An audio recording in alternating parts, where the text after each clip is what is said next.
The story kicks off with these giant, sinister pillars popping up out of nowhere. With that, barriers are erected, and a beam of purple light shoots up into the sky. But monsters known as disaster beasts have invaded the human world. These creatures of all kinds began to attack humanity. In the midst of the massacre, the boy's father yells at him to run and save himself. Chaos took over the streets as people ran for their lives. Suddenly, a blue, flamed monster turns towards the little boy. The creature then launches a fire attack in his and his mother's direction. She sacrifices herself to protect him, and with her last words, tells him to run. After that, our protagonist, Itsuki, wakes up from this nightmare to someone calling his name. A pink-haired girl asks what happened, but he just says it was nothing. She keeps looking at him, a bit suspicious, and asks if he's sure. Then she notices a tear on his face and asks why he's crying. A friend comes over to help and points to a teacher in a seriously weird outfit. The master begins a speech about the Awakened and a war from 10 years ago. His classmate questions why Itsuki doesn't know Commander Mendo Izumi.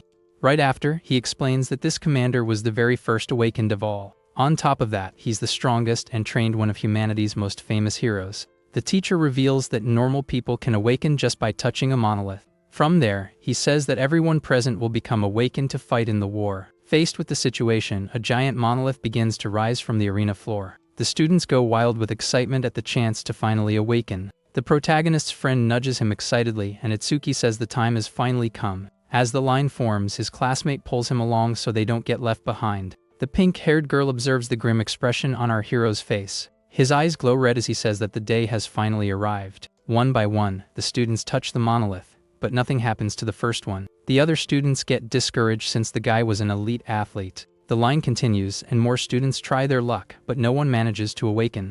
Everyone starts to worry, thinking no one from their school will make the cut. The guard then calls the next in line, a guy named Hikaru Ushi. At this, the students get tense because the guy is a bully, and if he awakens, it's gonna spell trouble. Upon touching the monolith, a huge amount of blue lightning envelops his body. A screen reveals his elementalist stats with a total of 12 points. The commander's assistant comments that his stats should be 5, but they're 12. Hikaru brags to the commander, thinking he's the first awakened of the day. Just then, someone pulls him by the shoulder to get him away from the monolith.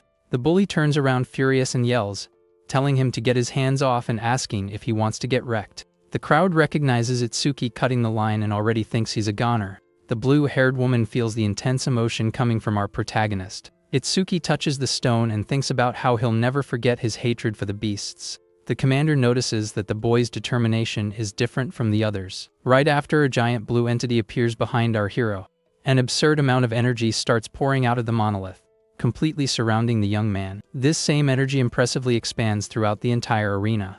The other students are shocked by the flower of energy that spans hundreds of feet. His friends don't waste any time and start cheering and celebrating for him. The assistant reveals that this phenomenon only occurs with the rarest class, the Order Breaker. Faced with the situation, the bully Hikaru looks less than thrilled. Our protagonist then goes to a place in his mind and wonders if he has awakened. He sees himself sitting in the middle of a glowing blue lotus flower made of energy. A screen appears showing his class and a Z-rank skill called Overmimesis. But when he looks at his stats, he sees that all his attributes are at 0. Right after his gift, Nirvana activates and his stats shoot up to 800. Itsuki smiles confidently because now he can finally exterminate the beasts. Back in the real world, the light is so bright that everyone has to cover their eyes. Slowly, the light subsides, and the boy's silhouette appears in front of the monolith. Hikaru Oshi is in disbelief at what he just witnessed right in front of him. The blue-haired woman can't believe a rookie has such absurd stats. Therefore, the commander declares that he is the strongest awakened in history.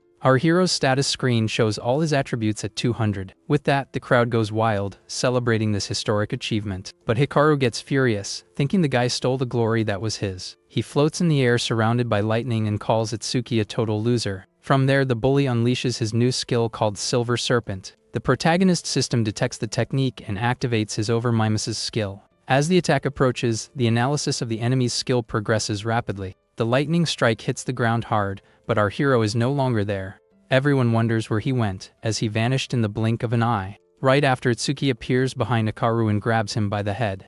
He then whispers that the bully is lucky he's human, or he'd already be pushing up daisies. Our protagonist steps away as the boy falls to the ground, powerless. Itsuki notes that the analysis speed was high because it was a C-rank skill. The analysis reaches 100%, and he acquires the Thunder Wave skill. His friends see him glow again, and one of them jokes that it's a good thing he wore glasses. Our protagonist understands that he always goes to this place at the end of an analysis. The screen shows the details of his new skill and his stats, which have increased by another 10 points. Back in reality, Itsuki stares down at the bully, who is trembling on the ground. Hikaru is terrified and doesn't understand how the guy copied his skill. The other students comment that his lightning is way stronger. The protagonist can't believe his stats went up again. His total points now reach 840. Suddenly, the sky turns dark and a heavy rain begins to fall. Soon after, the students notice something coming towards them. It's a giant dark monolith falling right on top of the school. With that, the commander cancels the ceremony and tells the students to evacuate. He's sure that he's the target of this attack. His blue-haired assistant says they should run too, as fighting isn't their specialty. But the commander says that if they flee, everyone will panic. He then points to Itsuki, who hasn't moved, and praises him for his courage. While everyone runs in the opposite direction, our hero faces the monolith alone. The blue-haired woman wonders why he isn't running. The giant pillar crashes into the arena floor, kicking up a lot of dust. His friends scream for him to get out of there, because a disaster beast is coming. But Itsuki says with hatred that he will exterminate them all. Riku and the girl warn him that he's going to get himself wiped out since he's a rookie awakened. Our hero looks at his friend and asks her to trust him, making her blush. Riku pulls the girl away, yelling not to blame them if he kicks the bucket. Itsuki smiles menacingly as this is his first enemy as an awakened. Luckily for him, it's the same type of creature that finished off his parents. The screen reveals the skeleton soldier's stats, which total 295 points. With that, our protagonist prepares to test the skill he just learned. He charges head-on towards the monster, and the two collide with great force. Soon after, he shouts with determination that he won't let anyone else perish in front of him ever again. His lightning-covered fist lands a direct hit on the skeletal creature's chest. The impact is so strong that the skeleton soldier is sent flying, shattering into pieces. The assistant and her colleague are shocked that Itsuki sent the creature flying with a single blow, but the commander explains that despite the boy's strength, the skeleton has two pesky skills. One of them is Bonefire, which burns the body of anyone who touches it to ashes. His friends scream in despair as they see our protagonist engulfed in blue flames. Meanwhile, the bully Hikaru laughs like a madman, thinking he's about to turn to ash. But inside the fire, the Over-Mimesis skill activates to analyze the enemy's ability. The blue-haired woman says that even a level 10 awakened would be done for with a hit like that. The commander laments that a genius like him might fall before he can grow, while our protagonist feels his body burning. In his mind, he relives the moment he saw his mother consumed by the same blue flames to save him. But Commander Mendo Izumi believes that Itsuki hasn't shown his full power yet, and that he has an ace up his sleeve. The skill analysis finally reaches 100%, and the young man says the skeleton is now finished. His friend despairs, thinking he was foolish to have hope, but suddenly the blue lotus flower appears again. Faced with the situation, our protagonist re-emerges from the flames, wondering what skill he'll learn this time. The system screen reveals the new skill Black Ice Wall, and all his stats have been healed and increased. Right after, he's transported to that mental space inside the large, glowing blue lotus flower. Floating there, he feels completely recovered and his power renewed for the battle that awaits. From there, his friends go nuts, celebrating because they can't believe he's alive and completely healed. The commander's assistant is shocked and wonders if he has a healing skill since his class is a mystery. She gets curious about the limits of this recovery and wonders if he could heal from even more severe injuries. Back in the arena, the skeleton soldier roars furiously, not understanding why its fire attack didn't work. At that moment, Itsuki reveals his new ability, covering his body with black ice armor and facing the flames. With that, the blue fire that once burned him now engulfs him without causing any damage, showcasing his new power. With this, his new ice armor combines with the lightning he copied earlier, making him much stronger. From there, he transforms the ice into a kind of dragon and charges full speed towards the skeleton soldier. Soon after, he creates a giant sword of ice and thunder to finally finish off the creature once and for all. The blow hits the skeleton square on, shattering it into pieces instantly without giving it a chance to react. His classmates are shocked at his speed, which looks more like teleportation because it was so fast. Even the assistant and the teacher are left speechless, wondering if our hero is really a rookie. His armor dissipates as they comment on his skill, which is versatile enough for both offense and defense. Right after, his friend Riku calls out to him to see if he's okay after all the chaos. Riku hugs him, relieved that he won, and our protagonist asks where Sayo is since he doesn't see her around. His classmate says she was right there, almost crying with worry, but suddenly disappeared, and he doesn't know where she went. Our hero looks at the crowd and wonders if the girl got mad at him for taking such a big risk in the fight. The blue-haired woman can't believe he defeated such a strong monster, and the commander tells her to clean up the mess. Riku says she probably went to touch the monolith, afraid of being left behind, and that there's no reason to worry. Suddenly, a mysterious voice calls Itsuki's name from behind, catching him by surprise. As he turns around, our protagonist comes face to face with Commander Mendo Izumi, who is staring at him with a serious expression. The other students watch from a distance and speculate whether the commander will train him, but they think it's impossible. Riku gets awkward with the tension in the air and says he's gonna look for Sayo to get out of there as fast as possible. With that, the commander approaches our protagonist and says with a serious voice that he is quite special. Itsuki is a bit confused by the compliment and wonders what he means by the word special. Mendo Izumi explains that he can sense the young man's heart is completely filled with rage and hatred. From there, he says he wants to know the reason behind all this dark feeling the boy carries. Our hero then reveals that it all started 10 years ago when his parents were taken out by a disaster beast. A painful memory surfaces, showing his younger self crying in fear during that terrible attack. He says he almost bought the farm too, but an awakened appeared to save him right before his eyes. In her final moments, his mother told him to move forward and walk his own path alone. The little boy could only scream for his mother, completely desperate and not knowing what to do in that situation. He blamed himself for their passing, but soon that feeling of guilt transformed into an uncontrollable fury. At that moment, he saw the creature that was the root of all evil right in front of him and felt a deep hatred. His eyes glowed red as he swore to himself that one day he would get revenge for all of it. Back in the present, he finishes his story and promises with tears in his eyes that he will kill every single monster. The commander asks why he cries even with a heart full of hatred. Our hero explains that after the tragedy, only his right eye cries, making him never forget his hatred. Mendo Izumi invites him to be his student and join the Saviors League to get his revenge. He explains that it's a global organization with the strongest awakened to fight against the beasts. In addition, members called Saviors receive special training and high rewards every month. But he warns that this treatment isn't free, as the Saviors fight on the front lines to protect everyone. Our protagonist says he doesn't care about the rewards or resources, because what matters most to him is something else. With a determined look, he clenches his fist and shouts that he wants to become a savior to fight on the front lines. The commander explains that to do so, he needs to rank in the top 100 in a tournament with over 1,000 participants. Mendo Izumi says he's not much of a benchmark, but he'll tell him anyway. From there he reveals that the record is 115,000 points, set by Taiwajan 11 years ago. Itsuki recognizes the name of the hero known as the Light of Humanity, and the strongest awakened of all. The man says that comparing himself to him is foolish, but that our hero has the potential to stand side by side with the guy. Faced with the situation, our protagonist looks at him with confidence and declares that he will surpass the legendary Taiwajan. Upon hearing this bold declaration, a glimmer of surprise and interest appears in Commander Mendo Izumi's eyes. In a flashback, Taiwajan reflects that a new sun must rise to win the war against the beasts. Faced with the situation, Commander Mendo Izumi says that the sun he was waiting for has finally appeared. Our protagonist is taken to a different place and asks what that giant structure is. Mendo Izumi explains that the stone monuments are like gateways to the world of the disaster beasts.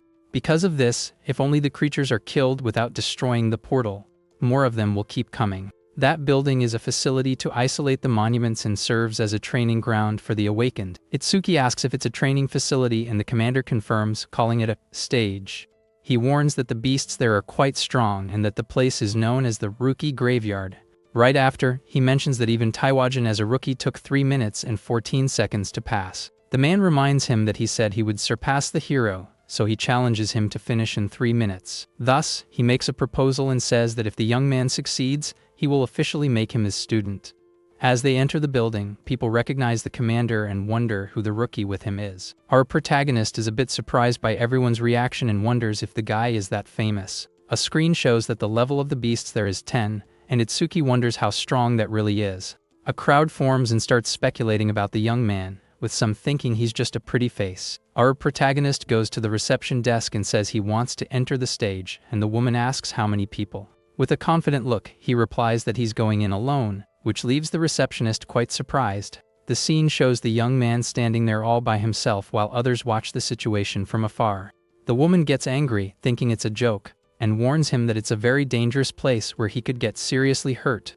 The people in the crowd start laughing at him, thinking the boy is trying to hit on the receptionist. But Itsuki cuts her short, saying he has zero interest in her and his only goal there is to fight. She doesn't believe it and offers her number, thinking he's playing hard to get to save face. Faced with the situation, He gives her a dark look and tells her not to make him repeat that he doesn't want her number. Scared, the woman finally gives in and hands him the entry bracelet, warning that she's not responsible for anything. The crowd comments that he's an idiot and that a level 0 rookie in a level 10 stage is a suicide mission. Others think he has a special gift, but one guy says that level is more important than any power. With the bracelet in hand, our hero approaches the gate to finally scan it and enter the challenge. As he brings his wrist to the reader, a screen appears and confirms the entry of awakened Itsuki Tenma into the stage. He gets ready, cracking his knuckles, and remembers the promise is to finish everything in under 3 minutes. Right after, a digital timer starts running on the screen, and the challenge finally begins. As soon as the challenge starts, our protagonist gets ready for action, his eyes glowing red. He runs across a vast field and realizes the inside of the stage is much larger than he imagined. With a determined look, he stops and concentrates, as he can already feel the presence of enemies approaching. Suddenly, a wooden monster appears and attacks him, but the system screen reveals it's only level 4. Without wasting a second, our hero creates an ice blade and charges at the creature with everything he's got. With a smile on his face, he holds a giant ice axe and taunts the other monsters watching the scene. Soon after, an entire horde of wooden creatures appears and faces the young man, ready for combat. Outside, the assistant asks why the commander put him in this stage when there are others for rookies. She continues, saying that surpassing Taiwagen is impossible unless someone transcends humanity itself. The blue-haired woman remembers that the hero seemed gentle, but she saw him annihilate a level 97 beast. At that moment, his eyes were cold and lonely, not looking at all like those of a human being. She concludes her memory by saying that those weren't the eyes of a man, but the eyes of a true god. The commander then states that the boy has the potential to rival Taiwagen, but is still a diamond in the rough. He says that if the hero is a god who saves people, Itsuki is the exact opposite, a demon consumed by hatred. Our protagonist realizes that a beast of this level can't even activate his over-mimesis skill. With this thought, his inner demon awakens with a deep hatred reflected in his red eyes. Thus, our protagonist charges forward with his ice blade and destroys all the monsters in his path. Faced with the situation, he wonders if that's all there is and if a level 10 beast is really that weak. But he concludes it can't be that easy, and his system activates over-mimesis upon detecting a regeneration skill. From there, the analysis of the enemy skill begins, with progress at 5%. Right after, the body of the monster he had cut in half begins to regenerate rapidly. The creature regenerates completely, and a screen shows that its stats have increased significantly. To defend himself, our hero activates his black ice wall, creating a blade on his arm. He realizes he needs to deal massive damage to prevent regeneration, and the analysis reaches 17%. Itsuki continues to attack relentlessly with his ice blades as the analysis progresses a little more. Our protagonist then delivers a powerful downward strike with a giant ice sword.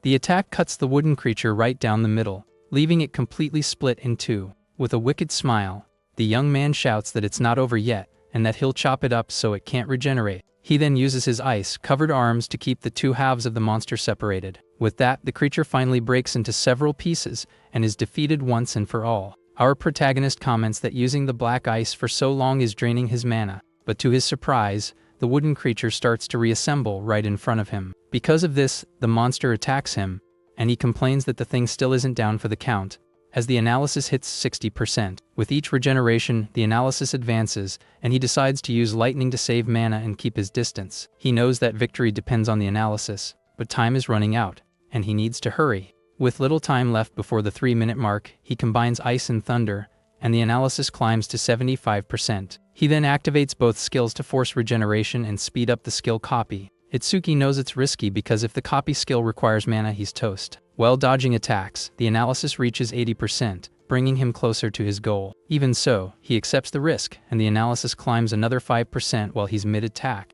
With his eyes glowing red, our hero charges forward, covered in a lightning aura. He lands a devastating blow on the wooden monster's head with all his strength. Completely exhausted, the young man can barely stay on his feet after using so much energy. With that, the creature impales him with several spikes, and he realizes his mana has run out. But he smiles because the copy doesn't use mana, and with the analysis complete, he declares the fight is his. With the analysis at 100%, the blue lotus flower appears, and he acquires the Lotus Burst skill. A screen reveals the details of the new ability, which deals explosive damage and has a passive effect. As a result, he gains 20 points in all stats and has his injuries completely healed. Faced with the situation, our protagonist faces the monster and prepares to activate his new ability. With that, he joins his hands to finally test the power of Lotus Burst on the creature.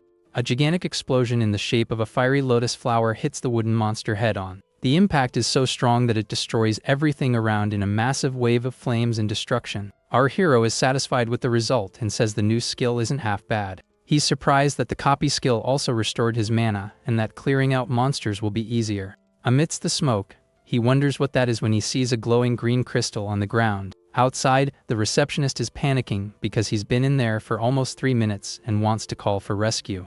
The assistant thinks it's impossible for him to win in minutes, even though she knows he wouldn't lose to the creature. Suddenly, the screen turns green and shows that a new record has been set, leaving everyone shocked.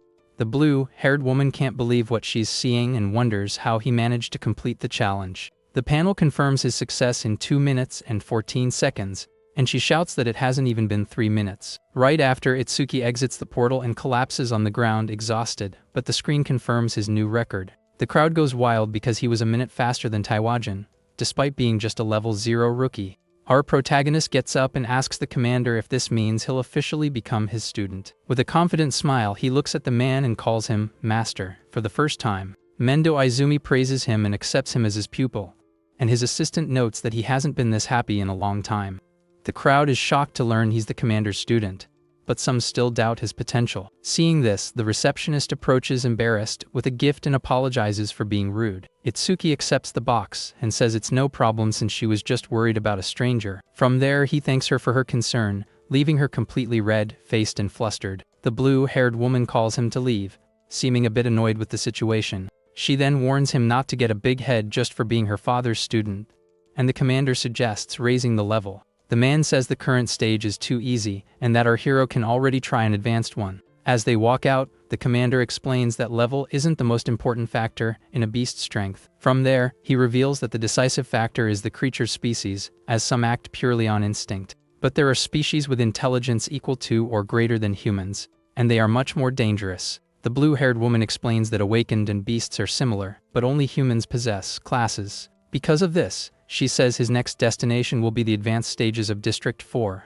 With a furious look, our protagonist wonders if the beasts he killed felt any pain. Faced with the situation, the assistant gets scared by his dark aura and wonders what he's thinking. Some people comment that the stages in District 4 are controlled by someone named Reiji Kinoshita. One of the guys gets spooked and tells his friend to shut up, because if someone hears them, they could get in trouble. Meanwhile, we see Reiji Kinoshita, the son of the North District's chief, in a very arrogant scene. A guard asks when he's leaving, but the young man says the place is his and he'll leave when he wants. With a snobbish smile, he claims that waiting in lines is for common folk, not for him. Back to our hero, he opens the receptionist's gift and finds a glowing white stone inside. Later, he's sitting with the commander and the assistant and says he recognizes that stone. Mendo Izumi asks if he's seen a karma stone before, and the young man holds the item. Itsuki remembers the large green crystal the beast left behind and says there's a small difference. He compares the white stone he received with the green one he saw before and notes that the color is different. The assistant is shocked to learn he found an intermediate karma stone in a rookie stage. The blue-haired woman remembers he's a rookie and explains that karma stones are experience stones. So, when a beast is defeated, it releases an energy that the victor absorbs to level up. Thus, the stone is basically a crystal that stores all that energy to be used later. But she finds it very strange that one of those formed naturally in such a simple stage. Commander Mendo Izumi then says it was probably because of our protagonist's gift. Both the young man and the assistant are confused, not understanding what he means by gift. The man explains that normally he would absorb the experience, but the boy didn't level up. From there, he theorizes that the energy from the first monster was absorbed by everyone who was there. In other words, he and the blue-haired woman ended up unintentionally stealing the young man's experience. But since there was no one else in the stage, the energy solidified and became the karma stone. The assistant then asks how his stats increase if he can't level up normally. The commander cuts her off immediately, saying that an awaken's gift is confidential. He tells Itsuki to do whatever he wants with the stone and informs him that he'll be away at a conference for a while. Before leaving, he gives him 4 rules: keep the secret, don't talk about his gift, and clear 6 stages. Our protagonist agrees with a confident smile and says he'll follow all of his master's orders. In District 4, 2 Awakened are arguing with some security guards. They're complaining that the stage was reserved by the Kinoshita family. One of them gets angry, saying that having money doesn't give them the right to do whatever they want. The guy insists on going in since the rich kid hasn't even arrived. With that, he threatens to report everything to the Awakened Guild. But a dark figure with red eyes appears behind them. Right after, one of the guys tries to attack, but a brute hits him with a punch. The blow sends the other young man flying. The muscular man charges forward with his fist at high speed towards the awakened. From there, his punch clashes with the young man's earth attack. The guy's blow is completely destroyed on impact. The awakened is shocked because his B-rank skill didn't work. He can't believe his attack didn't even tickle him. The brute reveals a metallic face with glowing red eyes. He says with a smile that it didn't even tickle. The other guy is terrified and wonders if he's a monster. After all, his technique could pierce through anything. Thus, Takeru grabs him by the collar with a frightening expression. The young man is completely frozen in the face of danger. Without any mercy, the muscular man attacks the young awakened in front of him. The boy doesn't stand a chance of defending himself. The crowd recognizes the attacker as Takeru Oga, one of Rigi's pillars. He's a level 12 metal elementalist. Takeru holds both guys and warns that no one enters without permission. He threatens that anyone who resists will meet the same fate. He throws one to the ground and holds the other by the neck to make the message clear. The brute says not to even think about helping the two. One of the men in suits tells Takeru not to overdo it, cause people are watching. He warns that the master might get mad at him. Takeru simply ignores the warning and throws the young man to the ground with disdain. He doesn't seem to care about the consequences. Suddenly, our protagonist and the blue-haired woman appear to help the injured guy, who points at the attacker. The crowd comments that the young man is level 0 and that he's done for by helping. Another says the woman next to him looks familiar. With that, Takeru shouts furiously that no one passes without permission and tells him to get lost if he doesn't want to end up like the others. Our hero understands he needs to defeat him to enter. Meanwhile, the blue-haired woman says she'll call the administrator. But Itsuki stops her and says there's no need. He remembers his master's words to fight for what he believes in with all his strength. From there, he asks the assistant to take care of the injured while he deals with the brute. The system shows our protagonist's stats. Takeru scoffs at him, wondering why a level 0 dares to challenge him. But Takeru feels a strange pressure coming from the young man. His stats are revealed, showing a total of 605 points. Even with the level advantage, the brute gets tense and doesn't understand what's happening. He focuses his gaze on the boy, trying to understand where all that confidence and hidden power comes from. In the reflection of his eye, he sees our protagonist charging towards him at an absurd speed. Without a chance to react, Itsuki lands a devastating punch right on Takeru's metallic face. The crowd is shocked by the young man's speed. One of them says that even at level 8, he couldn't keep up. The impact of the blow is so strong that it starts to crack the metal defense of Takeru's face. Takeru holds his metal face and praises the young man's speed. He notices the crack that our hero's punch caused, but he says it lacks power and counters with a powerful kick. The blow sends our protagonist flying. With that, Itsuki realizes he needs to use his Thunder Wave. That way he can increase his agility and attack a stronger enemy. His status screen shows his attributes, and the Over-Mimesis skill is activated. The analysis of the enemy's metallization begins at 1%. Our hero is surprised that the skill was strong enough to activate his copy. He then decides it's time to fight seriously. From there, he understands he needs to aim for the opponent's fleshy parts. The analysis climbs to 5% as he plans. Without wasting any more time, our protagonist plants his feet firmly on the ground. He prepares to charge forward with all his speed. Takeru taunts him, saying he has neither power nor speed. The brute prepares for another attack with a smile on his face. Our hero takes advantage of his opponent's open guard. He decides to use Thunder Wave to increase his speed even more. Takeru is startled to see him use a lightning element. Itsuki charges, saying he won't give him time to metallize. In a series of rapid blows, the analysis advances relentlessly. The percentage jumps from 25 to 66 in seconds. The crowd is shocked and wonders how he's using skills from another class. They think the level 0 might actually beat Takeru. The brute becomes desperate with the young man's speed. He knows that if this continues, he's going to lose the fight badly. Faced with the situation, he can't even give a command. Takeru yells at his men to stop watching and help him. He realizes he's reached his limit and has no other choice. With clenched teeth, he decides to play his last card. With a shout, Takeru unleashes an absurd amount of energy. The power is so great that his shirt tears completely in the process. From there, he metallizes his entire body, and the analysis reaches 88%. He thanks our hero for cornering him. The brute explains that his metal parts get a defense bonus. With that, his total defense surpasses 500 points.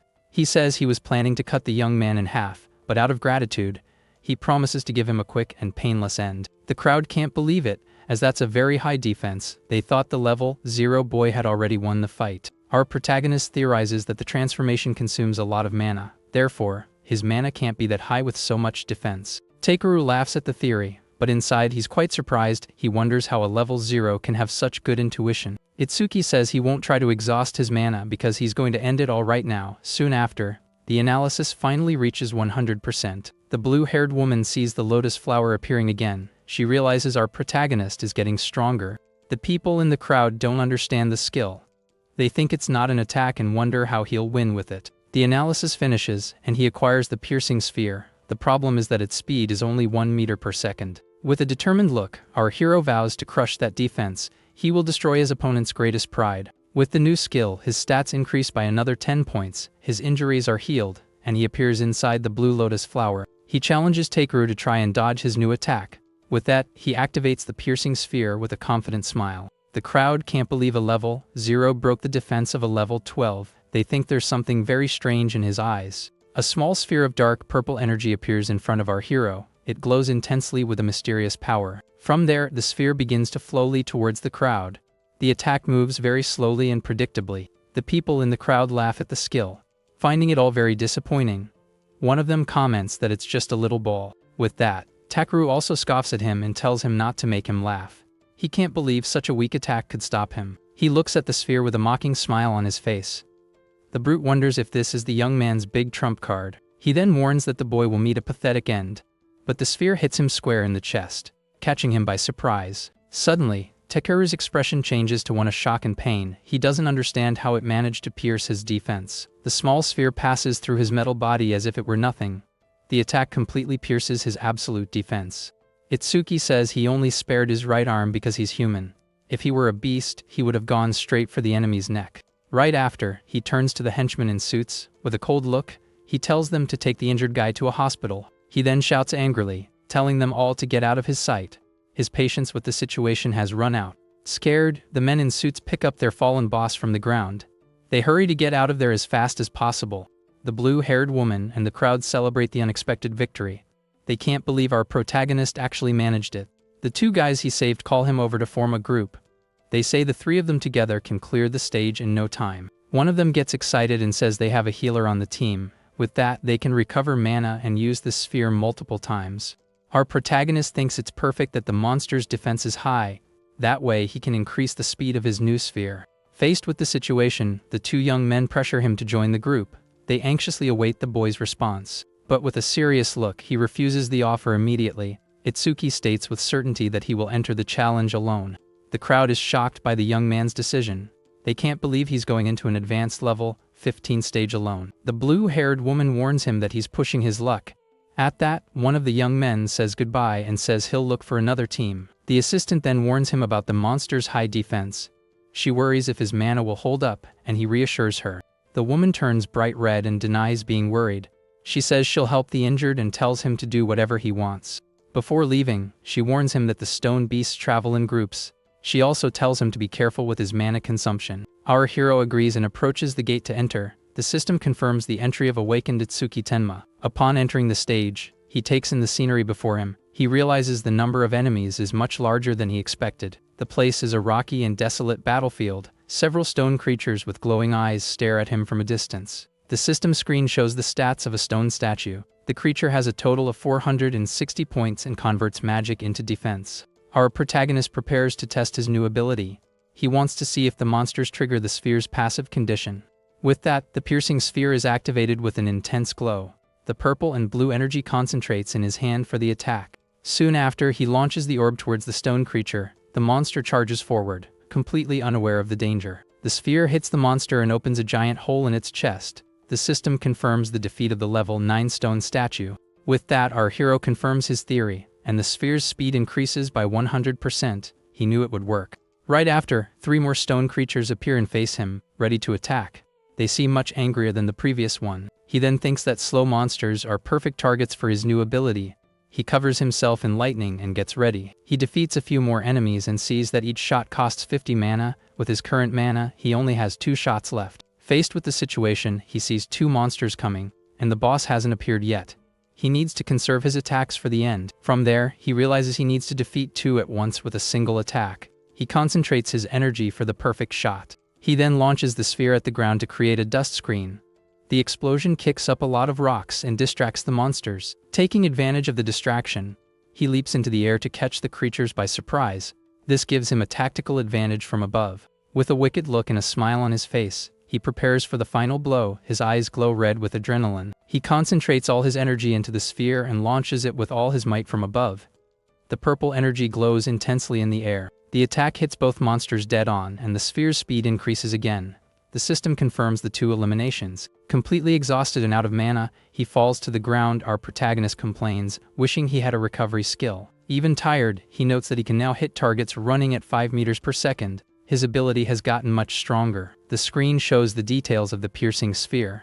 The skill's speed increase can reach up to 500%. Suddenly, the ground shakes violently, and a gigantic shadow covers our protagonist. Right after, the stage boss emerges with a thunderous roar, kicking up a lot of dust. The stone creature activates a B-rank skill called Gigantification, becoming enormous. The screen reveals that the monster is level 15 and has a total of 777 points. Faced with the danger, Itsuki activates his Thunder Wave to increase his agility by 50%. Our protagonist wonders if his piercing sphere can get through such a tough creature. Because of this, he decides the best chance is to aim for the creature's head to deal more damage. He jumps high and finds a perfect opening to launch his attack with everything he has. But he realizes the sphere is too small and might not cause enough damage to take down the giant. The stone monster takes the opportunity and launches an attack with its enormous arm towards him. Our hero despairs, knowing he can't dodge the blow while in mid-air. With no other option, he activates his black ice wall to try and protect himself from the impact. The blow hits his ice defense with absurd force, shattering everything. He's thrown against the wall and admits the creature is much stronger than he imagined. With that, his over-mimesis skill activates upon detecting Gigantification, and he smiles because this will help him. Far away, Reiji Kinoshita is in his mansion when one of his men receives a call and is shocked. The rich kid gets annoyed by the noise and tells the guy to be quiet because he hates shouting. The man apologizes, and the young man asks what happened to make him so surprised. He then reveals that someone defeated Takeru Oga and forced their way into the reserved stage. Reiji gets furious and wonders if it was an awakened above level 30 who did it. His henchman explains that the high-level awakened are busy, and there are only rookies there. Because of this, he thinks it's impossible for a rookie to beat Takaru, and Reiji asks for more information. But Reiji says he doesn't need details, and that if they leave now, they'll arrive in time. The rich kid gets irritated by the hesitation and yells at him to get a move on without making him repeat himself. Scared, the man agrees immediately and prepares to leave with his boss. Reiji takes off his coat and vows to get revenge on whoever messed with the Kinoshita family. Back at the stage, the analysis reaches 100%, and our hero appears in the lotus flower.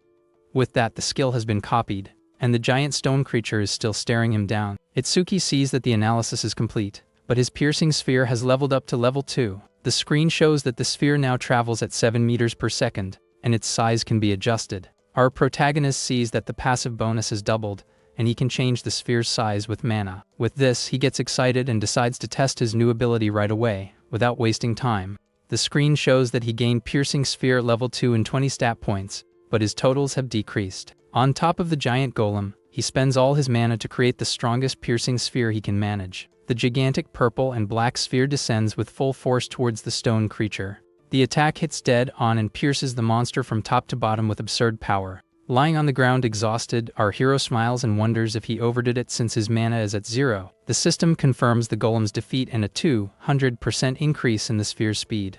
He holds a green karma stone and calculates that if he goes through twice more, the sphere will be as fast as a car. From there, he realizes he ignored the passive effects, but they're actually quite useful. With a smile, he remembers that Lotus Burst increases the range of all his skills. The screen explains that the skill increases range by 1% with each kill, and he imagines the potential. Outside, the panel shows that the challenge was completed in 3 minutes and 1 second. The crowd is in shock because a group of 5 takes 10 minutes, and he broke Taiwajin's record. When they see our hero coming out, they wonder why he's still level 0 and doesn't even look injured. The blue-haired assistant watches him and says he passed again without a scratch and even broke the record.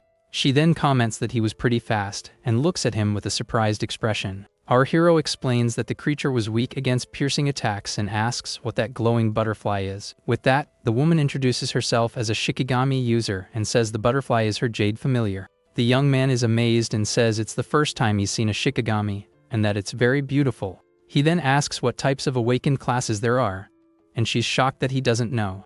The assistant explains that there are 4 main categories and that he's already seen 3 of them. The first are elementalists, who manipulate one of the 7 elements and are the most common and powerful. From there, she mentions his classmate as an example of an elementalist awakened. Besides him, the brute Takeru he faced earlier is also a metal elementalist. The second class is the Shikigami user, who can summon a familiar that only obeys them. She reveals that the familiar has been with its master since birth, and its stats are shown. The blue-haired woman finishes her explanation and asks if our hero has any questions. Itsuki notes that her Shikigami is stronger than her and questions if she's really a senior.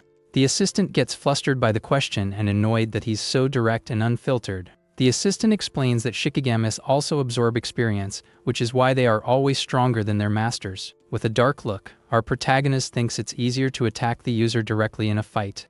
The blue-haired woman gets scared as she feels his dark aura leaking out again and wonders what's wrong with him. Our hero ignores her concern and asks what the next class is since she's only mentioned 2 so far. Faced with the situation, she reveals that the third class is the most mysterious of all, with very little information available. Right after, she points out that this class is his, the Order Breaker, leaving the young man surprised. The reason for the mystery is that each one has different abilities, like our hero's Blue Lotus Flower. From there, she gives examples like controlling body size, creating clones, or even stretching. She shows that normal skills range from C to S rank, but Order Breakers have exclusive Z rank skills. It's because of these unique skills that they are special, and that's why her father scolded her for asking about his. She then calls him an irregular existence because he used 3 different skills, and 2 were elementalist skills. Our protagonist thinks that since his master isn't around, it's fine for her to keep talking about him. He then asks about the last remaining class, but the blue-haired woman signals for silence. With a smile, she says this is punishment for him not telling her anything about himself. He accepts the punishment, and she informs him that the student he saved is fine and asks about his plans. Our protagonist says he's going to clear the stage again, but the woman warns him there's a 2-day cooldown. He's surprised by the waiting time and decides to focus on leveling up his other skill, Lotus Burst. With that, our hero asks if there's a stage with lots of monsters for him to train. The assistant smiles and says she knows the perfect place for what he wants to do. She warns him it will be difficult without an area of effect attack, but he smiles confidently at the idea. He confirms he's going in and realizes she doesn't know about his Lotus Burst.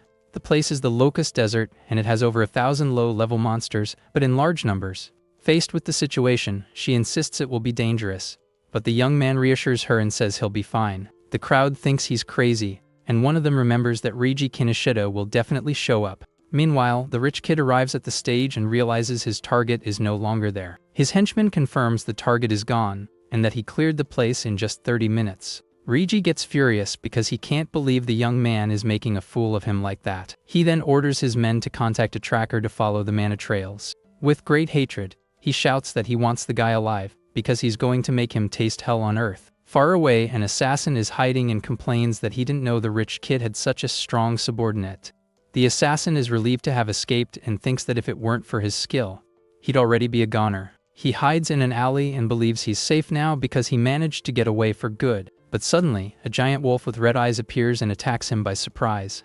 The creature bites him hard, giving the young man no chance to defend himself from the attack. From the top of a building, the tracker Charles watches the scene with his giant wolf. The assassin is terrified and doesn't understand how the guy managed to find him so quickly. With a smile, Charles explains that his familiar, named Mort, has a very keen sense of smell. He then reveals that his wolf can smell the scent of demise that the assassin exudes. Desperate, the man begs not to be taken out and starts crying in fear of the situation. But Charles says he can't, because Mr. Kinoshita would be mad at him if he spared him. With his eyes glowing red, he tells his wolf to enjoy the meal that's been served. The giant wolf then moves in to finally end the poor guy's life right there. Soon after, Charles comments that his familiar has finally leveled up after so long. The screen shows the stats of the Hound of Mort, now at level 16 with new skills. Faced with the situation, he answers a call and says with a serious voice that the job is done. Charles receives a call and finds out that Oga was seriously injured. He wonders if they found the brute's weak spot. With a smile, he turns to his giant wolf and says that a new prey has appeared for them to hunt. Far away, our protagonist and the blue-haired woman arrive at a place called the Locust Desert. He looks at the wheat fields and wonders if there are really that many locusts around. The assistant explains that the beasts choose environments they like, and predicting that is a basic skill. She comments that the stage is so dangerous they're considering closing it, and our hero notices there's no receptionist. The young man questions the reason, as it's only level 13, but she says the rules there are different. Because of this, She reveals that the beasts are aggressive, and their numbers are absurd. A single second of carelessness is enough to be surrounded by locusts and devoured alive. The scene shows a skull picked clean to the bone as proof of the danger that awaits him, but our hero smiles and says that's exactly what he wanted, and the woman wonders if he wants to check out. With a confident look, he states that he's not desperate enough to become insect food. The assistant watches him enter the portal and notes that despite everything, he seems quite confident. She thinks to herself that she warned him about everything, and if he ends up done for, it's not her fault. Suddenly, she remembers that the locusts spawn endlessly until the boss is defeated and decides to go warn him. The blue-haired woman prepares to enter the portal with a determined look. She's decided to warn the boy. But before she could enter, Charles and his giant wolf stop her. They block her path immediately. With a sinister smile and red eyes, he says he's looking for someone. The situation suddenly becomes much more tense. Meanwhile, our protagonist enters the stage. He looks at the place and comments that it's a huge mess. With a smile on his face, he claps his hands and calls the pests for extermination. He seems very confident in his abilities. In the middle of the desolate field, a scarecrow stands out. The scene shows how abandoned and creepy the place is. The system screen reveals level 1 and level 2 locusts. He notes that their individual levels are quite low. Soon after, a giant swarm of locusts appears in the sky. Our hero realizes the quantity is insane. With a wicked look, he activates his Lotus Burst. The young man says this situation is perfect for him to train. He covers himself with his ice armor and explains his plan. He'll let them all gather to finish them off at once. The swarm of locusts completely surrounds him, and he shouts now. The time to attack has finally come. With that, the Lotus Burst is activated instantly. An intense light erupts from the middle of the monster horde. The skill explodes with full force and destroys several locusts. The system confirms the kills and the range increase. Amidst the destruction, Itsuki stands still as more notifications pop up. The power of his skill is absurd. The screen shows the level 2 skill with a diameter of 10.5 meters. The total range has increased to 110%. Our protagonist calculates that with 10% of his mana, he can get off about 10 shots and increase his range by 1000%. The screen shows his mana at 280 out of 252, and he complains about the stage's cooldown time. He's confused because the success notification hasn't appeared, and he starts to suspect something is off. Suddenly, his system detects a C-rank skill, and the overmimesis analysis is activated at 1%.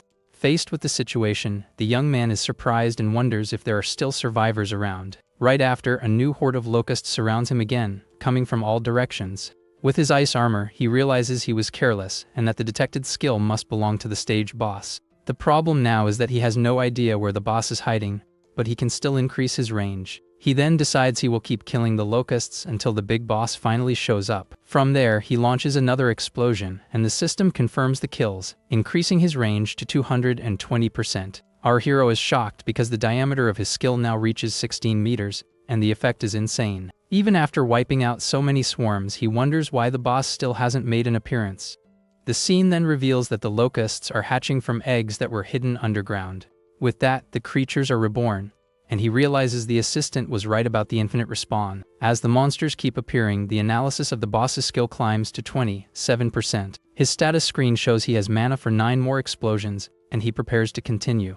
With his hands ablaze, our protagonist shouts that it doesn't matter how many times they come back. Soon after, he joins his hands with his ice armor and vows to exterminate them all. From there, he launches another devastating explosion, and the system confirms the eliminations. The notifications keep popping up as the skill is used twice in a row. Without giving the monsters a chance, he continues the attack, using the skill 7 times in succession. The screen reveals that the skill's diameter is now 4.5 meters with a bonus of 990%. Faced with the situation, he realizes he only has mana for one last shot, but the locusts keep coming. Completely surrounded, he shouts that the enemies are endless, and the situation becomes desperate. On top of that, he realizes the boss still hasn't appeared and considers retreating to finish the analysis. But he quickly dismisses the idea, as retreating now would be a loser's mentality, and he won't give up. He then prepares for his last attack with red eyes and says he will kill them all.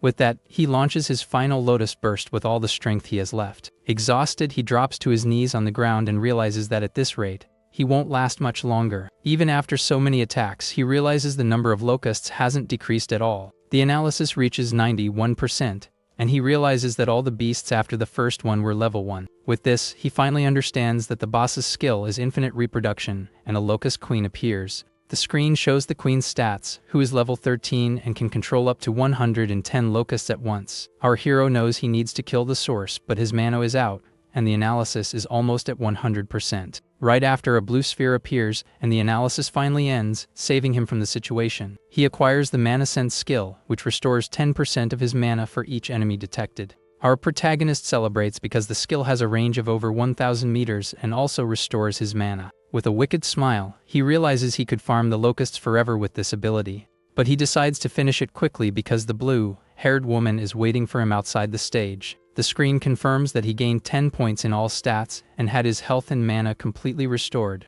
His total stats now reach 1,120, and he prepares to locate the boss with his new skill. From there, he releases a wave of blue energy that spreads across the entire battlefield to track it. The mana wave expands and finally finds the Locust Queen, who is hidden underground. With his eyes glowing blue, he shouts with a smile that he finally found the creature. Faced with the situation, he prepares to launch his final attack with a confident look and a smile on his face. With that, he says that hiding behind her children is useless and readies his piercing sphere. From there, he combines the sphere with his passive and launches it with full force towards the boss.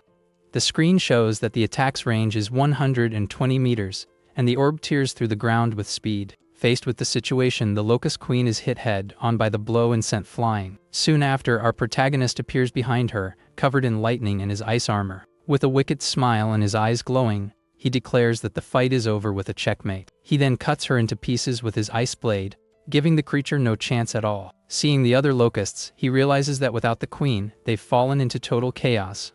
With a flaming hand, he says not to worry, because he'll send them to be with their mummy. He comments that the range of his skills has increased to over 1,210%, and the orb's range to 131 meters. The screen confirms that the Lotus Burst's diameter is now 65.5 meters and the orb's range has increased. Our hero picks up an item and says the harvest was great, and that he'll be back to level up his passive even more. As he leaves, he sets a new record of 17 minutes and 7 seconds and thinks the assistant must be worried.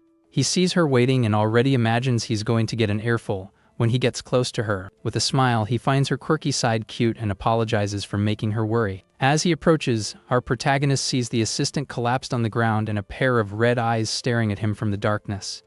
Charles holds her by the neck and says that if she cleared the stage alone, then she's the person Reiji is looking for. He continues, saying he tried to get information from her, but even injured, the girl didn't say a word. Right after, our hero appears and tells him to get his dirty hands off her, and in return, he'll leave him barely standing. The man in the hat starts laughing at the threat and tells the boy not to get cocky just because he's a level 0 rookie. Without wasting a second, Itsuki charges forward, covered in lightning, towards the enemy to attack. Charles is shocked by the young man's absurd speed and feels that his end is approaching. But the giant wolf Mort appears in front and blocks the punch with its head to protect its master. The system detects the B-rank Shikigami, and Over-Mimesis is activated, starting the analysis of the creature. With this, our protagonist realizes the wolf is a Shikigami, and that the guy in the hat is a user. Charles compliments his movements and speed and understands why Oga lost without even using his armor. He then says he has the wolf Mort and a hostage and uses the blue-haired girl as a shield. Itsuki shouts the girl's name Ajaha while holding back the wolf, and the analysis of the creature continues to rise. From there, the creature opens its enormous mouth and tries to bite our hero's arm with all its might. Charles then taunts him, saying that Morty's bite can crush any defense below 300. Charles's expression changes to pure shock as he can't believe what he's seeing, but our hero blocks the bite with his ice arm and prepares his piercing sphere. With that, the sphere explodes inside the wolf's mouth, sending it flying with the force of the impact. The young man says that without the Shikigami, the user is defenseless, and the analysis reaches 77%. Charles is shocked and wonders if the boy really knows that he's just a rookie. He explains that Mort has a respawn skill that drastically reduces its revival time. Faced with the situation, the giant wolf regenerates, and Charles yells for him to become dog food. With that, our protagonist activates his Mana Sense, and a wave of energy spreads across the area. He dodges the attack and says that keeping the skill active was the right call, and the analysis continues. Itsuki thinks the analysis is almost done, but if the Lotus appears, the enemy might get suspicious. Charles becomes desperate because the young man has more power, speed, and even a detection skill. He then threatens the assistant again and says that if he resists any longer, she's a goner. Our hero wants to finish the analysis without summoning the blue lotus flower, but the situation is complicated. The analysis finishes, and he acquires the Shikigami Eater skill, which allows him to control the creature. His stats increase by 20 points, but the healing fails because the copy activation was incomplete. Our protagonist realizes the healing effect is gone because he skipped the Blue Lotus, but he doesn't care since he's already recovered. The Wolf Mort charges to attack again, and the young man realizes his new skill can steal Shikigami from others. Faced with the situation, he prepares to use the new ability and take control of the creature once and for all. With his eyes glowing red, he touches the wolf's head and shouts that he's taking this dog for himself. From there, a blue light envelops the creature, and it begins to transform right in front of him. Taking advantage of the distraction, he lands a powerful kick on the guy in the hat, sending him flying. Charles gets furious with the wolf and shouts, calling the creature useless after all the experience he gave it. He then grabs the assistant more tightly and threatens to finish her off if the young man resists any longer. With her last bit of strength, Aja tells our protagonist not to worry about her and to keep fighting. Our hero then raises his hands in surrender and shouts for the enemy not to touch the girl. Charles smiles and says that if he had been obedient from the start, the woman wouldn't have suffered so much. The young man then asks why he's being attacked, as he doesn't remember picking a fight with him. The man introduces himself as Charles and reveals that he was sent by Reiji Kinoshita to capture him. Upon hearing the rich kid's name, our protagonist understands he needs to find him to have a chat. Charles threatens him and warns that the Wolf Mort will tear off his legs if he uses his ice to defend himself. Charles then shouts for his Wolf Mort to rip off both of our hero's legs at once.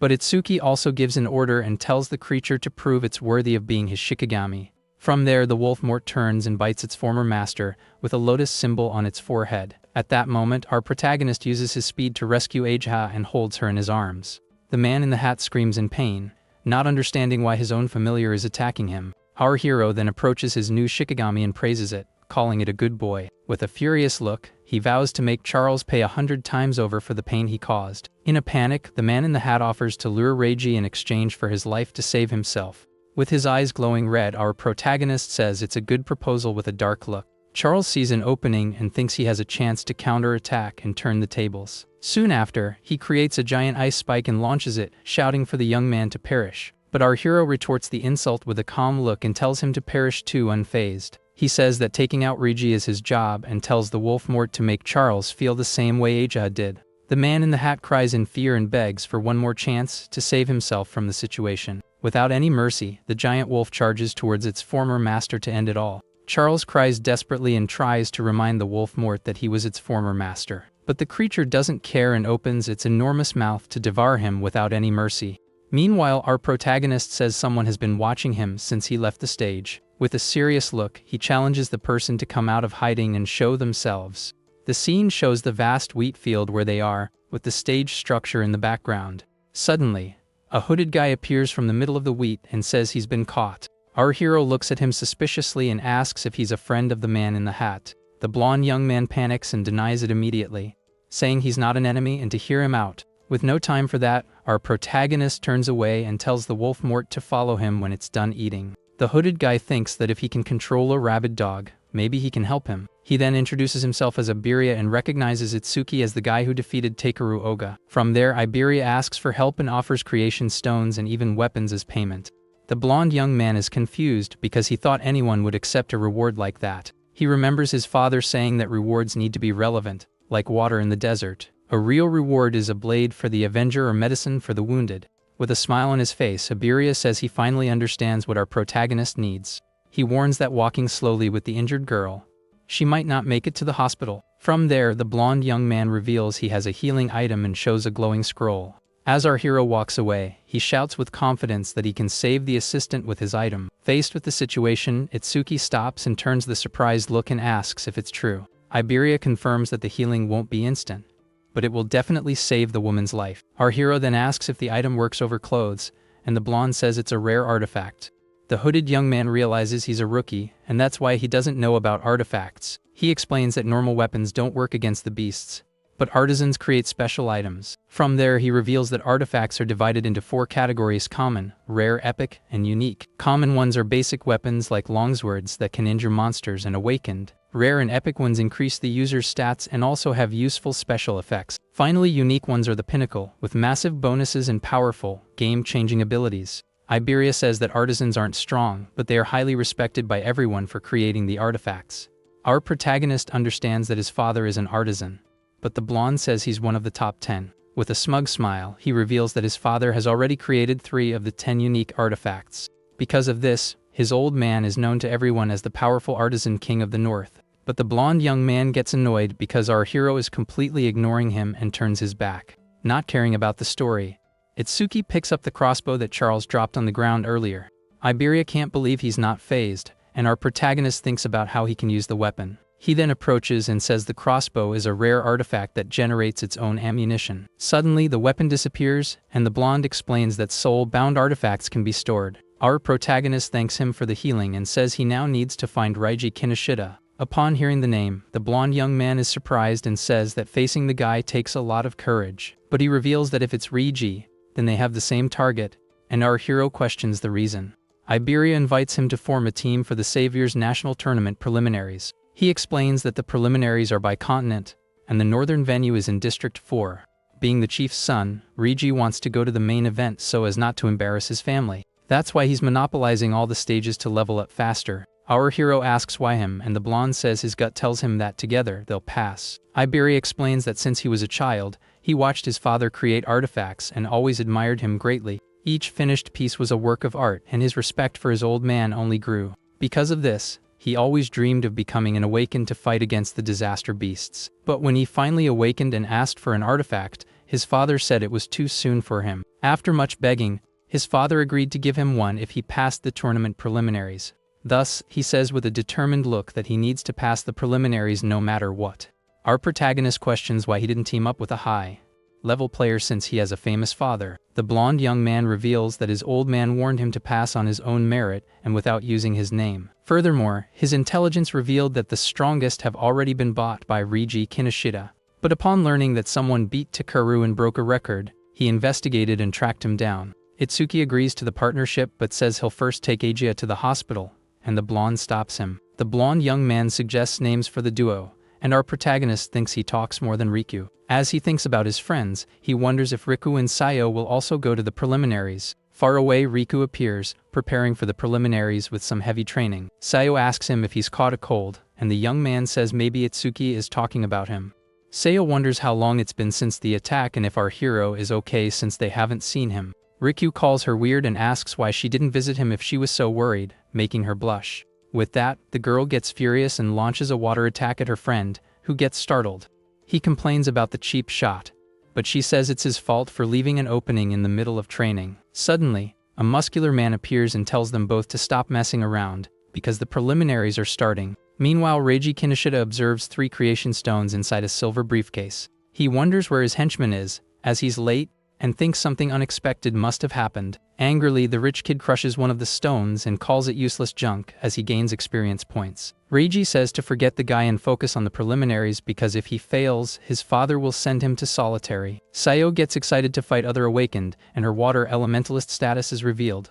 A henchman informs Reiji that they've secured the help of 887 awakened. The rich kid praises him and says he's the only reliable guy he has by his side at the moment. From there, he uses the last creation stone and finally manages to level up with the experience. With his body covered in lightning, his new level 12 and his stats are revealed for the battle. Far away, our protagonist appears with a blue aura and a determined look for whatever comes. In a hospital room, our protagonist apologizes to the commander for Age's situation. Mendo Izumi asks what they should do and offers to get rid of the rich kid once and for all. But Itsuki stops him immediately and says with a serious look that he'll handle it himself. Faced with the situation, the commander agrees to the request and tells him to fill him in on the details later. Iberia is shocked to learn he's the young man's master and immediately wants to ask for an autograph. Our hero then announces he's going to the preliminaries with Iberia and asks how Ajahao is doing. The woman says she's fine thanks to her jade butterfly and the blonde young man's rare artifact. Mendo Izumi recognizes the item and deduces that Iberia is the son of the famous artisan Aiden. The blonde gets startled that the commander knows about his father, and decides he needs to act with dignity. With a smug smile, he fumbles his words and says he's Aiden's father instead of his son. Everyone is left speechless, and the commander corrects him, saying it's the other way around. Completely embarrassed, the blonde young man corrects himself and says that Aiden is actually his father. Mendo Izumi thanks him for saving his daughter, and says he'll visit his father after the tournament. From there, he tells the two to get ready and informs them that he and Ageho will be watching tomorrow. With a confident look, the new duo agrees and guarantees they will pass the preliminaries. Agia comments that her father really likes Itsuki, as he always used to take her to his meetings. Mendo Izumi explains that because of his childhood trauma, our hero has a strong self-destructive impulse. But this impulse lessens significantly when there's someone nearby he wants to protect. Because of this, he reveals that it was for this reason he placed his daughter by the young man's side. Her mission was to become his friend, and the person he would most want to protect in the world. Right after, the commander reveals that the attack on the school was not an accident but something planned. He says the number of traitors on the beast's side is increasing and humanity's future is bleak. But with a confident look, he states that our protagonist will surely brighten that future. He then says that the boy will become the great beacon of hope for all of humanity. The scene then shifts to the location of the tournament preliminaries in the Northern District 4. Our hero and Iberia arrive and see that the number of participants has jumped from 3,000 to 5,000. Faced with the situation, Reiji gets annoyed with the news and says that old man increased the variables. Seo and Riku notice that the rich kid's allies are wearing red ribbons to identify themselves. Suddenly, a man named Soryu Fujiwara appears to explain the rules of the preliminaries. He explains that the arena is divided into 2 areas, and everyone will start at a different point. From there, the announcer explains that the first phase is a race to the inner area of the arena. As soon as someone arrives there, their rank is recorded, and only the top 500 advance to the next phase. The man says that each person can carry 2 tools, and Iberia gets our hero's attention. Riku notices the function of the bracelet, and Sayo comments that eliminating thousands right off the bat is brutal. Faced with the situation, Reiji Kinoshita appears with his henchmen and orders no one to run ahead of him. Iberia recognizes the guys he bought and already plans a surprise attack for when he lowers his guard. But our protagonist walks straight towards them, and the henchmen notice he doesn't have the red ribbon. With that, Iberia is completely shocked by his new partner's impulsive attitude. The announcer then gives the signal, and the first phase of the tournament finally begins with everyone running. Soryu comments that it's good to see so many young people wanting to join the alliance, but that numbers aren't everything. A man named Shu Haiten says that in the past, there were several participants above level 15. The announcer remembers that in his year, there were only 2 competitors, and Jin Taiwa was one of them. Shu then says it gets boring without a rookie like Taiwajin and hopes there's a genius in the crowd. The announcer comments that geniuses like that only appear once every 100 years, but Shu heard a rumor about a student. Commander Mendo Izumi, who was listening to the conversation, finally confirms that the rumor is true. Shu Haiten gets excited and asks if the student is there, as he must have extraordinary talent. With that, Soryu starts looking through the participants' data to see if he can find the genius. He sees Riku but dismisses him immediately because his gift is only grade 2 and quite mediocre. Soon after, he passes by Sayo but doesn't think it's her either, as she's a support type. From there, he finds a girl named Hana who has a level of 16, which is very abnormal for a rookie. Soryu thinks he's found the student, but Mendo Izumi doesn't seem to agree with his conclusion. Shu Haiten then asks if there are any level 0 participants and says there's always a curious one. Back in the arena, Reiji and his henchmen start laughing at our protagonist and call him a lost boy. Unfazed, our hero activates one of his artifacts and faces the rich kid with his eyes glowing. Reiji is surprised by the young man's attitude, and with a sinister smile, asks who the heck he is. Our protagonist stares him down with a cold look and says the rich kid was looking for him. The rich kid can't believe a level 0 piece of trash beat Oga and thinks someone sent him to provoke him. Furious, he orders his henchmen to grab the young man, and they say they'll make him regret it. Reiji covers himself in lightning and shouts that he has no time to waste on a small fry like our hero. From there, the rich kid's henchmen surround the two and prepare for the upcoming fight.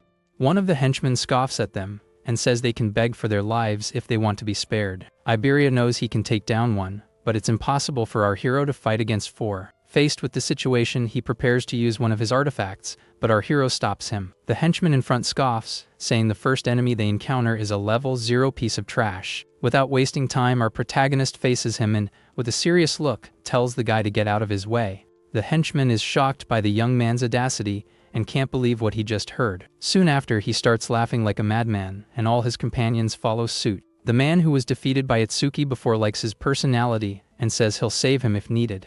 The henchman in front then says, with a sinister smile, that he's going to crack his head open to see what's inside.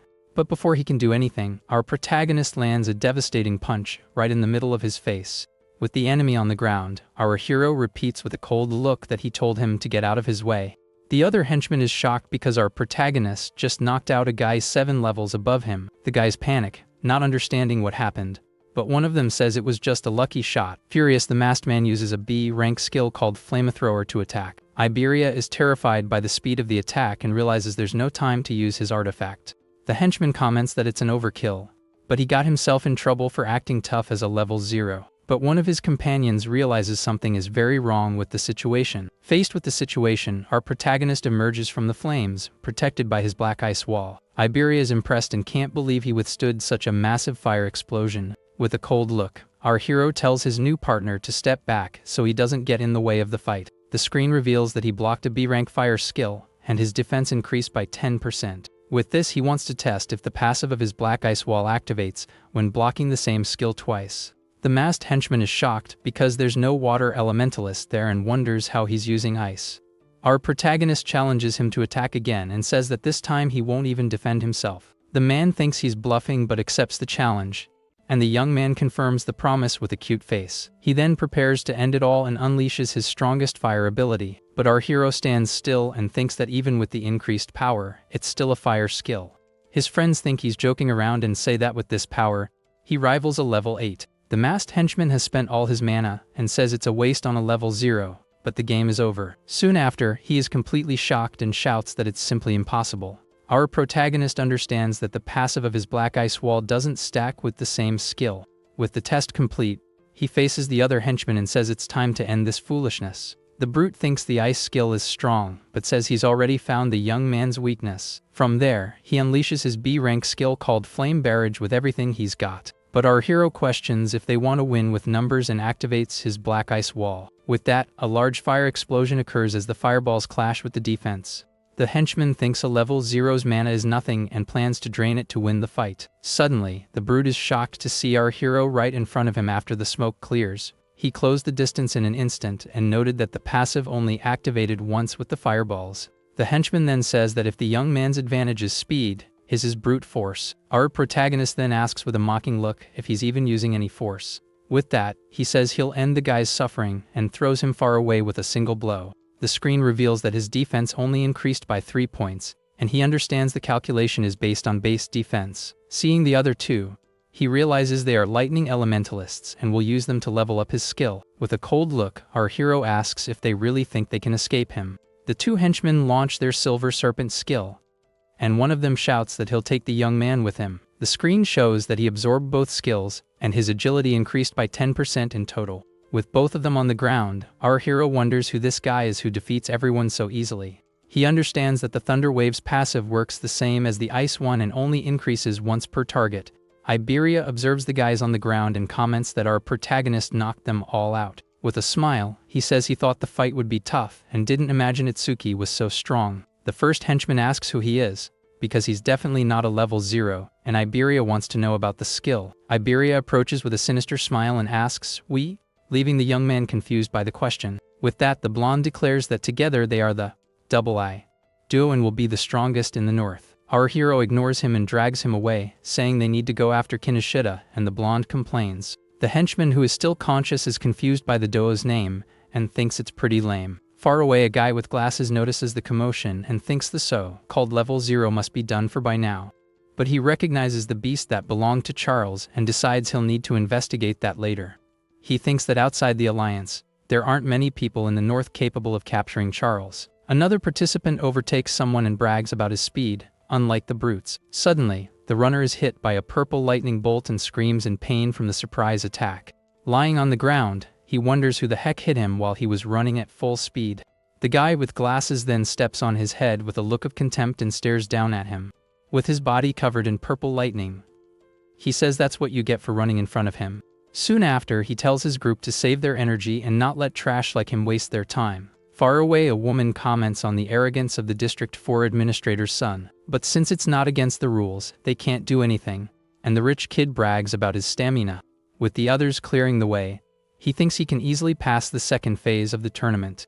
The scene then shifts to the crowd that has already arrived in the inner area and is waiting for the next challenge. Reiji Kinoshita arrives in the inner area and brags about how easy it was to get there first. Suddenly, a mysterious voice shouts his name, and a blue lightning bolt cuts through the sky towards him. The rich kid turns around, startled by the call, and is shocked by what he's seeing. His henchmen panic, and one of them recognizes the approaching level 0 rookie. In the rain, our protagonist and Iberia appear, and the henchman can't believe it's really him. Reiji is shocked, because he didn't expect the two of them alone could defeat his entire group.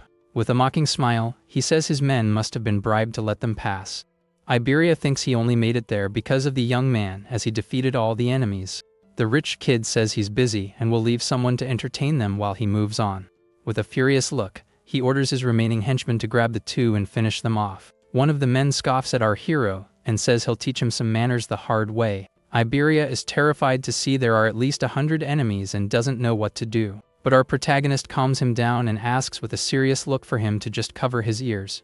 From there, he releases a lightning shockwave that hits all the surrounding henchmen. The rich kid just watches the scene with a disdainful look, not worried about his men. With the jump, the shockwave sends all the henchmen flying, clearing the path. Iberia is shocked by his new partner's power, and Reiji can't believe what he's seeing. Our hero then says it seems his last words weren't very clear to the rich kid. With a cold and determined look, he faces the enemy and vows that he won't let him go anywhere. Far away, Sayo and Riku arrive and comment on the red-ribboned guys who blocked them. Riku is shocked because even though they're fast, he can't believe there are people faster than them. A man named Gaohuo comes in third place and complains about his ranking. A girl named Hanahanyu is in first place, and she's the level 16 rookie. Riku thinks our hero is alone and could be attacked by a group at any moment. Suddenly, Sayo notices someone flew into the inner area and is shocked by the scene. The system confirms that Iberia has arrived in the inner area and is ranked 6th. Lying on the ground, the blonde young man shouts our protagonist's name and tells him to hurry up.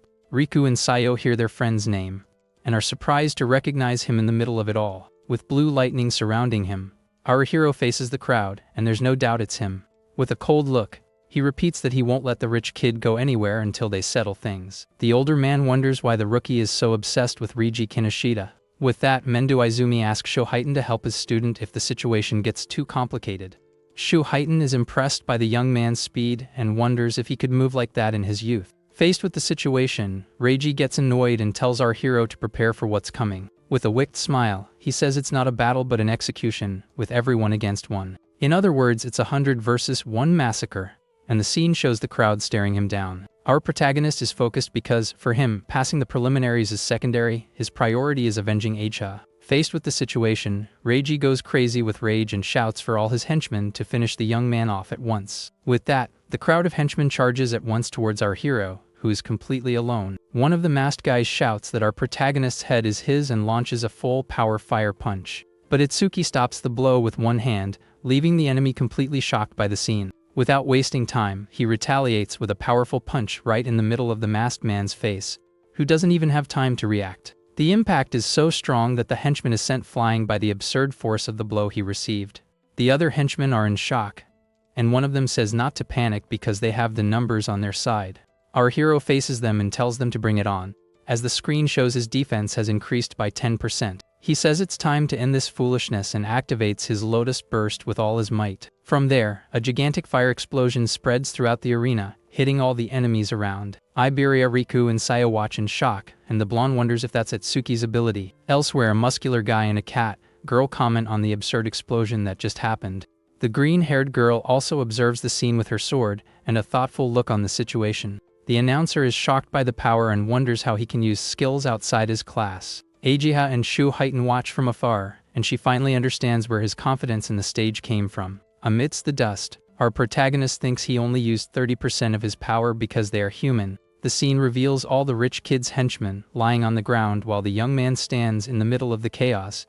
With his eyes glowing blue, he faces the enemy and says that now it's just the two of them. Reiji is terrified and can't believe he defeated 100 people at once and asks why he's chasing him. Our hero explains that the rich kid attacked him first and hurt his friend, and that he'll make him pay dearly. Angrily, Reiji brags about being the heir of the Kinoshitas and says he levels up easily with his Karma Stones. He shouts that they're on different levels and launches his B-rank Violet Thunder Cannon at him. His system detects the enemy's skill, and Overmimesis is activated, starting the analysis of the attack immediately. But our hero dodges the lightning cannon with absurd speed, surprising his opponent. Lying on the ground, the rich kid can't believe he dodged and understands he has no chance of winning the fight. In a panic, he screams desperately and calls for help from someone named 40 to save him. A man with red eyes appears and thinks it's against the rules, but he no longer cares about appearances. Reiji smiles and reveals that the guy is a level 35 awakened and orders him to finish our hero off. From above, Shu Heitan calls for someone named Heitan and gives him a thumbs up to take action. With his mana sense, our protagonist notices someone approaching at high speed as the analysis continues. He realizes it's not just one person, and a brute comes flying towards him. The man lands with a thud, kicking up a cloud of dust, but our hero isn't fazed by his arrival. With a calm look, he just watches the situation unfold in front of him without showing any fear.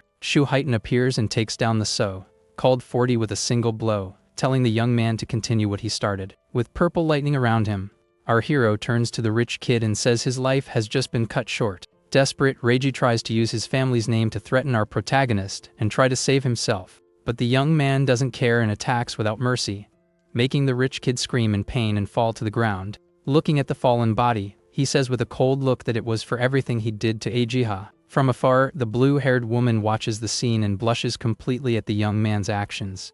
Her father comments that he defeated Reiji and wonders why he's looking in their direction now. The skill analysis reaches 99%, and he pauses it to reset his stamina later. Suddenly, a familiar voice shouts our protagonist's name, drawing his attention away. With a surprised expression, he recognizes the voice immediately and turns to see who it is. From there, the scene reveals it was Sayo and Rikyu, who have finally arrived to find their friend. With a smile, Sayo tells them to come inside quickly because it's raining heavily outside. With tears in her eyes, she worries that he might catch a cold from all the rain. Our protagonist says it's been a while, and the system announces that he's ranked 7th in the arena. Suddenly, Riku and Iberia hug him, crying, and say they missed him and are happy he's okay. Riku glares at the blonde with lightning in his eyes and asks who he is to be clinging to Itsuki like that. With a confident pose, Iberia introduces himself as our hero's partner, leaving everyone surprised. Riku immediately calls him a traitor, and Sayo comments that it's rare for our protagonist to make friends like that. Iberia asks if they had a duo name, and Riku says he's not a child to think of names like that. Riku says of course they have a name, and Iberia, with a smile, challenges him to say what it is. Our hero tries to stop him, but the blonde shouts that the duo's name is Double I, and that it was hard to come up with. Riku starts laughing and says the name is lame, leaving Iberia furious with his teasing. The announcer declares that 500 have arrived, and the others have been eliminated, and that the second phase will begin. He explains that in the second phase, they will fight beasts alone for 1 hour inside the arena. Iberia is scared by the part about fighting alone, while the others just watch the situation in silence. From above, Shu Heitan gets excited and says he can't wait to see what the rookies are capable of. The screen reveals the rankings of the first phase, with Hano in first, Shien in second, and Gaku in third place. With that, everyone observes the gigantic arena, where the second phase of the tournament will finally take place. The group joins the crowd, and Iberia asks if this is really where the next stage will happen. Riku comments that the place is dark and asks his friend if his level is really fixed at 0, and he confirms. He then questions how the young man gets stronger, and Iberia is also curious, but Sayo scolds him immediately. She reminds him that the skills of Order Breakers are a secret and tells her friend not to worry about them. From above, the tournament organizers observe the participants and prepare to make the big announcement. Iberia is completely shocked to see the important figures who are there to supervise the event. Everyone recognizes Soryu, the veteran Haitencho, and the legendary Izumi Mentu, a true gathering of legends. The announcer explains that in the second phase, they will fight beasts, and the points will vary with difficulty. The screen shows that beginner is worth 100 points, normal 500, hard 1000, and nightmare 5000. After each victory, they will have a 1-minute rest before moving on to the next difficulty. Gakuo says he's going straight to nightmare mode, and his level 13 stats are revealed on the screen. Our protagonist then raises his hand and says with a calm voice that he'd like to ask a question. The others mock him and say he was carried and is now scared of the individual fight. The announcer tells the young man to ask whatever he wants and that he can feel free to do so. Faced with the situation, our protagonist asks if the nightmare class is the highest difficulty of all. With a smile on his face, Shu Heitan finds the boy's question quite bold and interesting at the same time. The other participants start mocking him and say a level 0 can't even handle beginner mode. The announcer explains that there is no upper limit, and that he'll understand when he faces a nightmare beast. Riku says it's useless to think about it, because nightmare is level 10, and they'd be lucky to beat hard. With that, the man reveals that the points from here will count for the main tournament and for joining the alliance. The group is shocked by the news, and Sayo realizes she'll need to use that to stand out. Our hero remembers Taiwajan's record of 115,000 points and decides he will surpass it. The announcer then tells everyone to enter the arena and prepare for the start of the combat. The The second phase begins, and our protagonist comments that the place doesn't look much different from other stages. Suddenly 10 level 1 Calamity Hounds appear, and he gets excited to fight the beasts. He activates his black ice wall and says he'll finish it quickly since they don't increase his stats. In the control room, the announcer asks if Shu is monitoring him again, and he says he wanted to see the girl Hanyu. With a smile on his face, Shu Haiten says our protagonist is much more interesting to watch. Shu Haiten gets excited and says here he comes again, and the announcer wonders if he's always this surprised. With a single blow, our protagonist defeats all the hounds in 1 second and earns 100 points at once. The announcer is shocked because it usually takes a few minutes, and Shu Haiten says he told him the young man was interesting. He thinks that the hounds are level 1 and that the next enemy is level 8, so a single blow won't cut it. Soon after, the level 8 salamander appears and is worth a total of 500 kill points. The announcer thinks he'll struggle against a creature 8 levels above him, but Shu Haiten disagrees. He switches to the multi-screen, and Ajia realizes her father wants to deliberately divert attention from our hero. The announcer notes that most participants are still fighting the beginner monsters. The scene shows Sayo and another guy fighting the creatures of the first wave without much apparent difficulty. The only one keeping pace with our protagonist is the green-haired girl, Hanyu Kana, who is very strong. Suddenly, Ajia becomes desperate as it seems something very bad has happened to the young man in the arena. Our protagonist is completely engulfed by the salamander's flames, and the situation becomes very tense for him. The announcer wants to call the medical team, but Shu Haiten stops him and says to wait a little longer. But our hero protects himself with his black ice wall, and ice armor appears around him instantly. With his full armor, he charges forward and cuts the salamander in half with his sharp ice blade. The announcer is shocked because he took only 5 seconds and earned 500 points with the victory. With the creature's body on the ground, a screen confirms his time and the points he just acquired. The man wonders why he took the attack on purpose if he could have won instantly. The screen reveals that his defense increased by 10%, and he thinks he needs to use every chance to get stronger. His stats are shown and his defense now reaches 434, with a total of 1,395 points. Without wasting time, our protagonist skips the rest and prepares to test his defense again. The announcer comments that this difficulty tests the participants' speed and combat sense. With that, the next monster appears, and it's a level 10 electric rhino worth 1,000 kill points. Shu Haiten explains that if the horn hits you, your body is instantly pierced due to a lack of defense. And if not that, you're paralyzed by the lightning due to a lack of resistance and can't move. So, to beat the creature, you need to use speed to dodge and attack when it gets tired.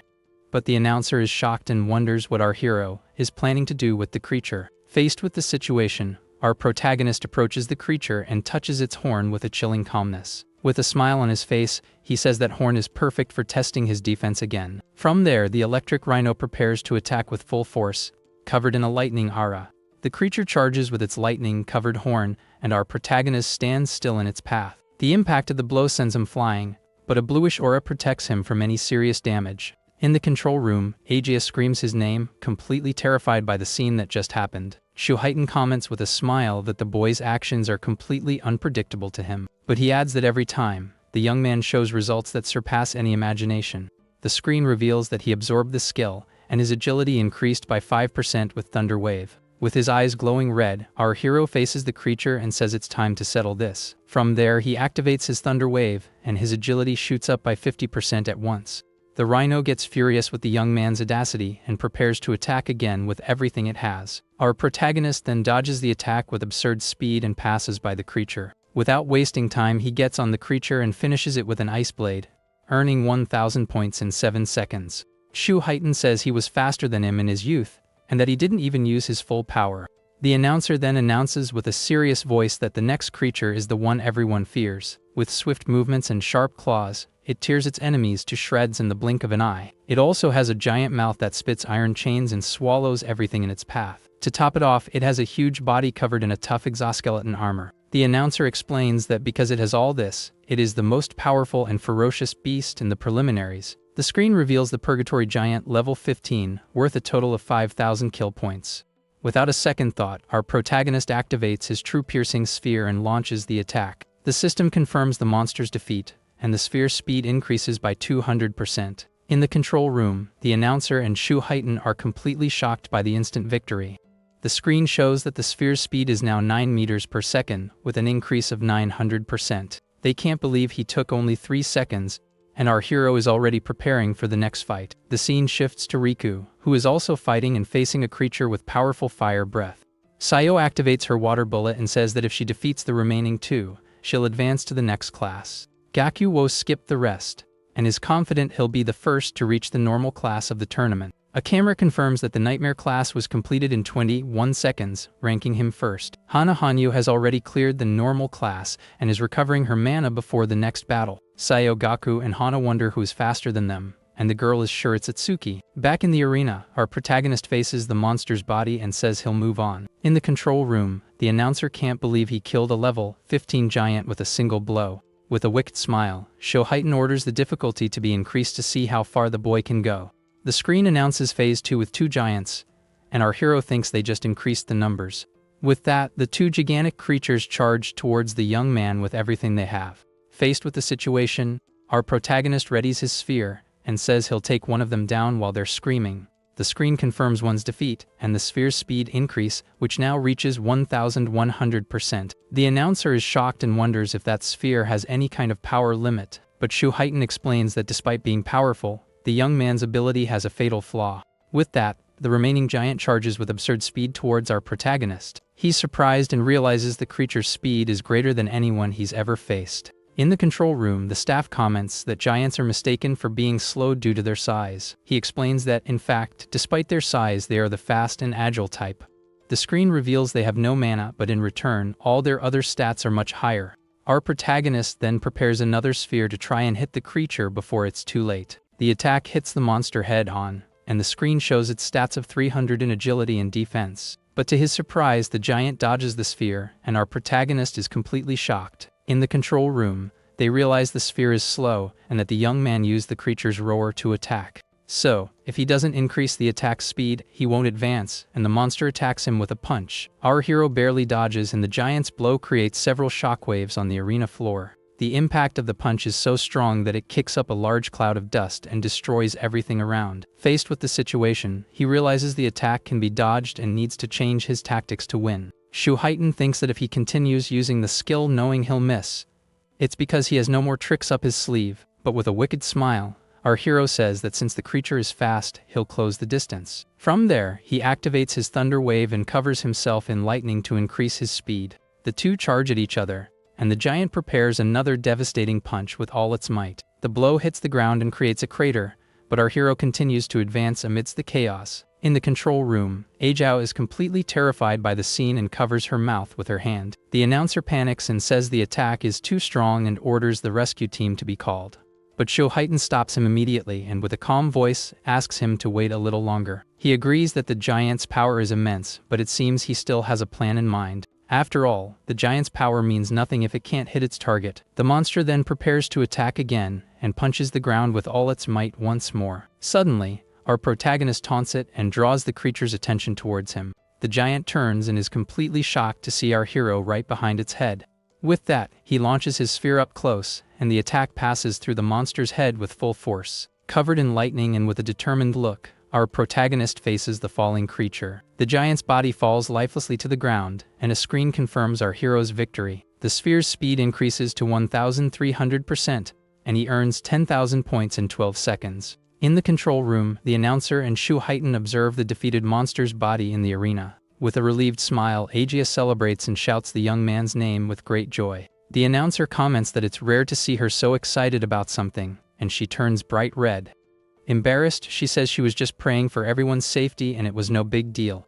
The announcer notes that she's become much more talkative since the last time they saw each other. Shoheiton then asks why the young man was dodging if he could have won right away. He explains that his normal speed isn't much different from a purgatory giant's, but when electricity starts coursing through his body, his speed increases dramatically. From there, there's no way a purgatory giant's attack can hit him. The announcer says that with his points, first place is guaranteed, but our hero doesn't stop. With a determined look, he thinks that to surpass the strongest, he can't stop for even a second. He then moves forward and prepares for the next phase, which is already starting right in front of him. The screen announces the third phase with 3 giants, and our protagonist gets ready for combat. He activates his sphere and says the first one is already done for as he attacks one of the monsters with everything he has. Shoheiton comments that as expected, he chose to continue and that he's the guy he chose. He then remembers he went all the way to Phase 4 at once, and the announcer is curious. The man says that even with his physique, the limit is Phase 3 and wonders how Itsuki will fare. The remaining giant charges, and our protagonist prepares to dodge and counterattack. He dodges the punch, and the blow hits the ground hard, kicking up a lot of dust and rocks. With his Thunder Wave, he increases his agility, gets behind the creature, and closes the distance. The screen confirms the second monster's defeat, and the sphere's speed increases to 1,700%. With a calm look, he turns and says that as for the third monster, it will be a different story. With that, the third giant opens its enormous mouth and tries to devour our protagonist with everything it has. The creature stares at the young man with its glowing red eyes and chains flying everywhere. Due to its gigantic body and tough armor, the monster seems like a very powerful enemy, but our hero says he'll tear it apart from the inside out and activates his Lotus Burst at maximum power. From there, he launches his fire attack with full force right at the giant's face without a second's hesitation. The skill explodes with great force, and the system confirms the defeat of the level 15 creature. In just 13 seconds, he earns another 15,000 points, and the screen shows his absurd new record. In the control room, the announcer is completely shocked, unable to believe what he just saw. Soon after, he recognizes the fire skill and says it was the same one that eliminated many in the first phase. With the attack, our protagonist spends all his mana, and his tank is completely empty in the process. But he knows that as long as the monsters keep appearing, his passive mana skill will recharge it all again. The screen announces Phase 4 with 4 giants, and his mana immediately rises to 124. Shoheitan hears that if the boy passes, he will surpass him,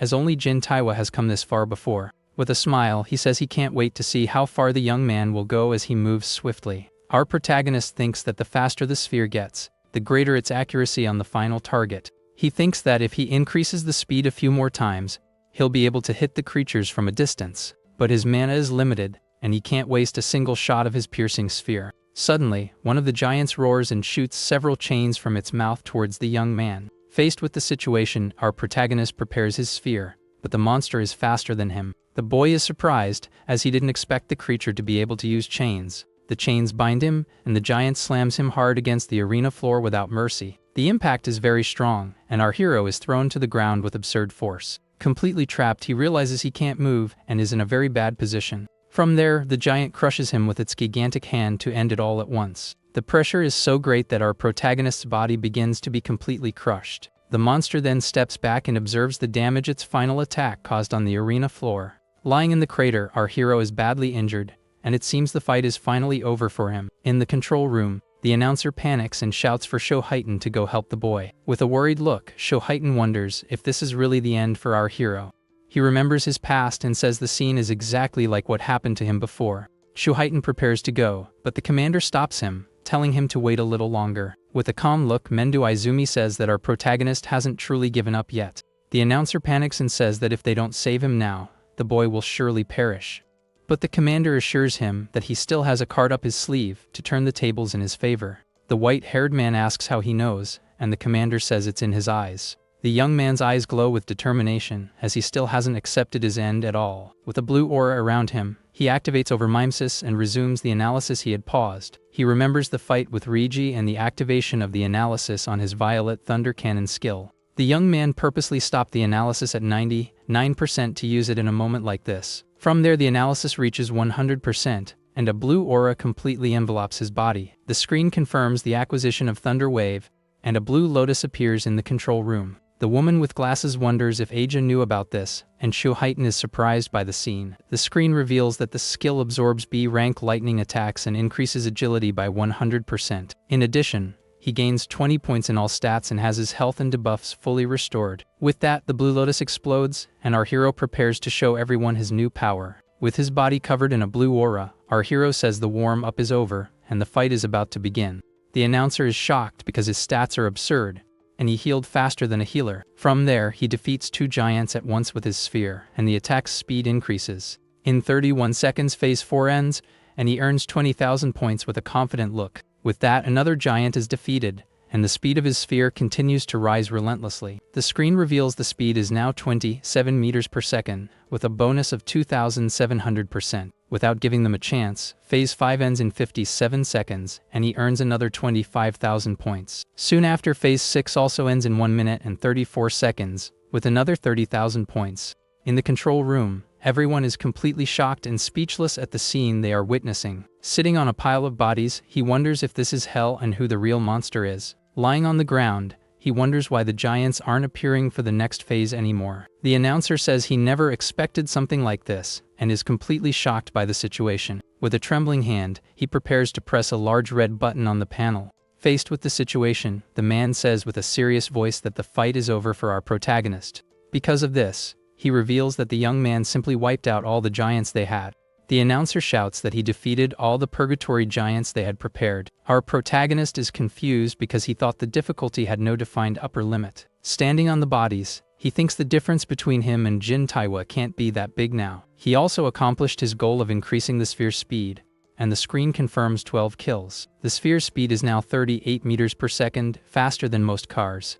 With a blue aura around him, our hero prepares for whatever comes with a determined look. The scene focuses on his eyes, which glow with a green light and show his great determination. Tired, he realizes he forgot something important because he expected more enemies to appear. A blue karma stone appears because he doesn't level up, and the experience turns into an item for him. In the control room, Shu Haiten is shocked because the stone is worth 10,000 points, and the commander explains why. Shu Haiten understands that his level is fixed, and that if he were a beast, it would be terrifying. Our protagonist picks up the stone and seems satisfied with the reward he just received. With his objective completed, he says it's time to leave and turns towards the exit. The large metal door of the arena begins to open slowly so he can finally leave. The announcer then informs everyone in the control room that our hero is leaving the arena. The screen confirms his victory with 106,600 points in 3 minutes and 55 seconds. The announcer praises him and says he's pure potential and offers to arrange an instructor for him. But our hero refuses the offer as he already has a teacher, and the man says he doesn't understand the situation. With that, Shu Haiten appears and tells the old man to stop bothering the young man who just wants to rest. Itsuki thanks him for taking care of Kinishida's henchmen, but the man says he only punished the rule breakers. He then reveals that since our hero is Mendo Izumi's student, there was no reason not to help. The announcer is shocked by the news, and our protagonist thanks him for his help in the arena. With a smile, Shu Haiten confirms the information while the commander watches from afar. Our hero then approaches and calls the commander sensei, leaving the announcer even more shocked. The woman with glasses congratulates him and asks if he's injured and offers to have Aja treat him. He says he has no injuries, but his stamina is low, and he'll recover with some rest. The announcer comments that it makes sense for him to go so far, and Shu Haiten remembers that the other student also did well. The man asks if Taewer reached Phase 6, but the announcer says the maximum was Phase 4. Shu Haiten tells them to just watch, as the second phase has begun for the other participants. Another participant completes the hard class and says nightmare mode is impossible for him now. Meanwhile, Sayo is fighting and thinks the next difficulty is impossible as she's running out of mana. In the room, the announcer says that Riku and Sayo stopped at the hard class, and Shu Haiten praises their effort. Our protagonist asks why they didn't leave, and the man says you can only leave in special cases. The scene shifts to Gakuo, who says with a smile that it seems others have reached the nightmare class as well. The announcer comments that with his rare artifact, Gakuo should be able to defeat at least one giant. He then praises the Shikigami user Shin Akagami for having come so far in the tournament alone. Her small creature then begins to transform and releases its true, complete, and terrifying form. The monster becomes gigantic and intimidating in front of the girl, showing everyone its absurd power. From there, it attacks with a powerful punch that demonstrates all its brute force in the arena. Ajiha explains that her Shikigamis don't change form and that those are full of mysteries. Our hero thinks of his wolf Mort and realizes that Shikigamis are very strong and that he has neglected him. Seeing that his friends have finished, he says there's no more reason to stay there and decides to leave. But as he was leaving, our protagonist notices something strange and is surprised by what he sees. He sees his partner Ibiri in red armor and with an incredible aura of power around him. The blonde reveals that it's the strongest epic armor his father, the Artisan King, has ever created. The screen reveals that the epic armor gives 100 points in attack and agility and increases every minute. Iberia says the artifact has a will of its own and chooses its master, and he struggled to get the item. But the young man knows that if he uses the armor for more than 15 minutes, he will suffer a penalty. With 1 minute of use, his stats have already increased by an extra 120 points in attack and agility. He thinks that the Nightmare class announcement was definitely Itsuki, and that he can't disappoint him. He then charges forward and shouts that together, they are the double-eyed duo and they're unbeatable. Our protagonist watches his partner with a smile and says he's looking great. Suddenly, a voice announces to everyone that the second phase of the tournament has finally ended for them. The announcer explains that only the top 10 advance and the first 2 receive a special reward. Lying on the ground, Gakuo is confident and says the special reward will definitely be his. With a serious look, the announcer says he will announce the top 10 qualifiers of the second phase. The screen reveals our hero in first place with over 100,000 points, leaving everyone behind. The others are shocked because Jin Taiwa only scored 60,000 and wonder how many giants he killed. Gakuo can't believe he came in third and wonders who the heck this Itsuki Tenma is. The green-haired girl, who came in second, says she would love to have a fight with our hero. Sayo is shocked by the power difference between them and wonders if she's really cut out for combat. Aja announces that the preliminaries are over and that our hero came in first in the entire country. She feels her father's happiness, who sees in the young man the new sun of humanity shining brighter than ever. Lying on the ground, Iberia celebrates and says with a smile that he already knew his partner would come in first. But he adds that he also did well enough not to embarrass the Doa's name. Our protagonist helps him up and says he did a good job and that he was quite surprised. With a funny face, the blonde young man is overjoyed with the compliment he just received from his friend. The announcer then officially declares that the preliminary event has finally come to an end. With that, our protagonist carries his tired partner on his back and takes him out of the arena. The scene then shifts to District 1 of the Southern Continent, where an old man with a white beard is meditating. A soldier complains about having to watch the old man meditate, and another tells him to shut up and show some respect. The man reveals that this is Bargar, the commander of the Southern Continent, and that he is a true prophet. The soldier questions why he doesn't predict where the monoliths will fall so they can prepare. The masked man explains that although he only foresees a part of the future, he is on the same level as Mendo Izumi. He then reveals that the accuracy rate of his prophecies is 100%, and the old man wakes up. His servants help him up, and he screams desperately that the northern continent is in danger. With a terrified look, he reveals that a massive beast attack will occur, with one above level 100. The scene then shifts to a tree with blue leaves swaying in the wind during a starry night. Back at the arena, the commander notes that our hero's total stats have finally surpassed 1500. He explains that normally awakened gain 50 stat points each time they level up. With that, he says that the 1500 points put him on the same level as a level 30 awakened. The commander adds that his agility and defense can increase infinitely with his skills, but his attack power is the only thing that can't be increased, and Rikyu shouts that the food is ready. Faced with the situation, our protagonist turns towards the voice with a surprised look on his face. Sayo and Riku appear, and the guy with glasses says he prepared a bunch of his favorite dishes for him. Our hero decides to put that aside and thinks he can get an attack skill with overmimesis. At the table, he comments that it's been a while since he ate Riku's cooking and seems very satisfied with the feast. Our protagonist then realizes his partner isn't there and asks the group about Iberia.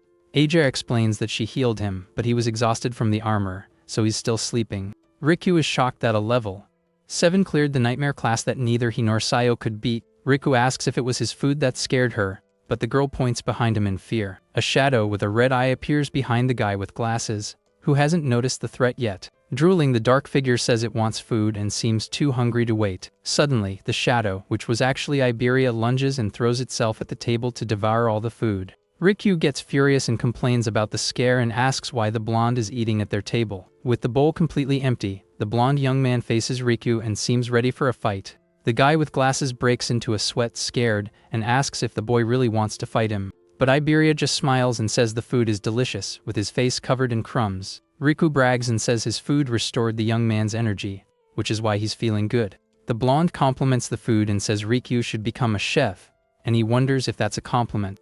Mendo Izumi then interrupts and says that since they want to be saviors, he has a question.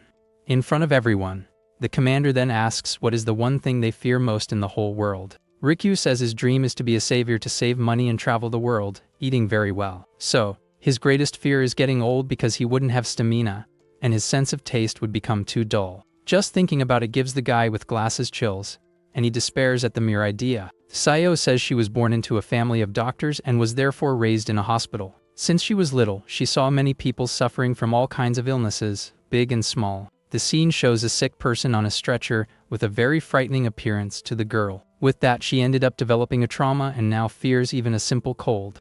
Our protagonist understands that's why she ran away when he sneezed the other day. The scene shows the young man sneezing, and the girl getting scared and running away, afraid of his germs. Mendo Izumi explains that Awakened live twice as long and rarely get sick, so she's safe. The commander then turns to Iberia and asks for his turn to answer the question. The blonde says that before, he was afraid of not passing the preliminaries and not getting the artifact. But now, with a smile, he reveals that his greatest fear is not being able to fight alongside Itsuki. With that, Iberia turns and asks what our hero's greatest fear is, leaving him speechless. The others are curious because they can't imagine what the strongest young man would be afraid of. He reveals that after his parents passed away, he was very anxious about how he would survive. With that, he was overcome by negative feelings like anger, sadness, hunger, and helplessness. But everything changed when Sayo and Riku appeared and helped him overcome that difficult time. His friends ask if he has a cold and invite him to eat something tasty to cheer up.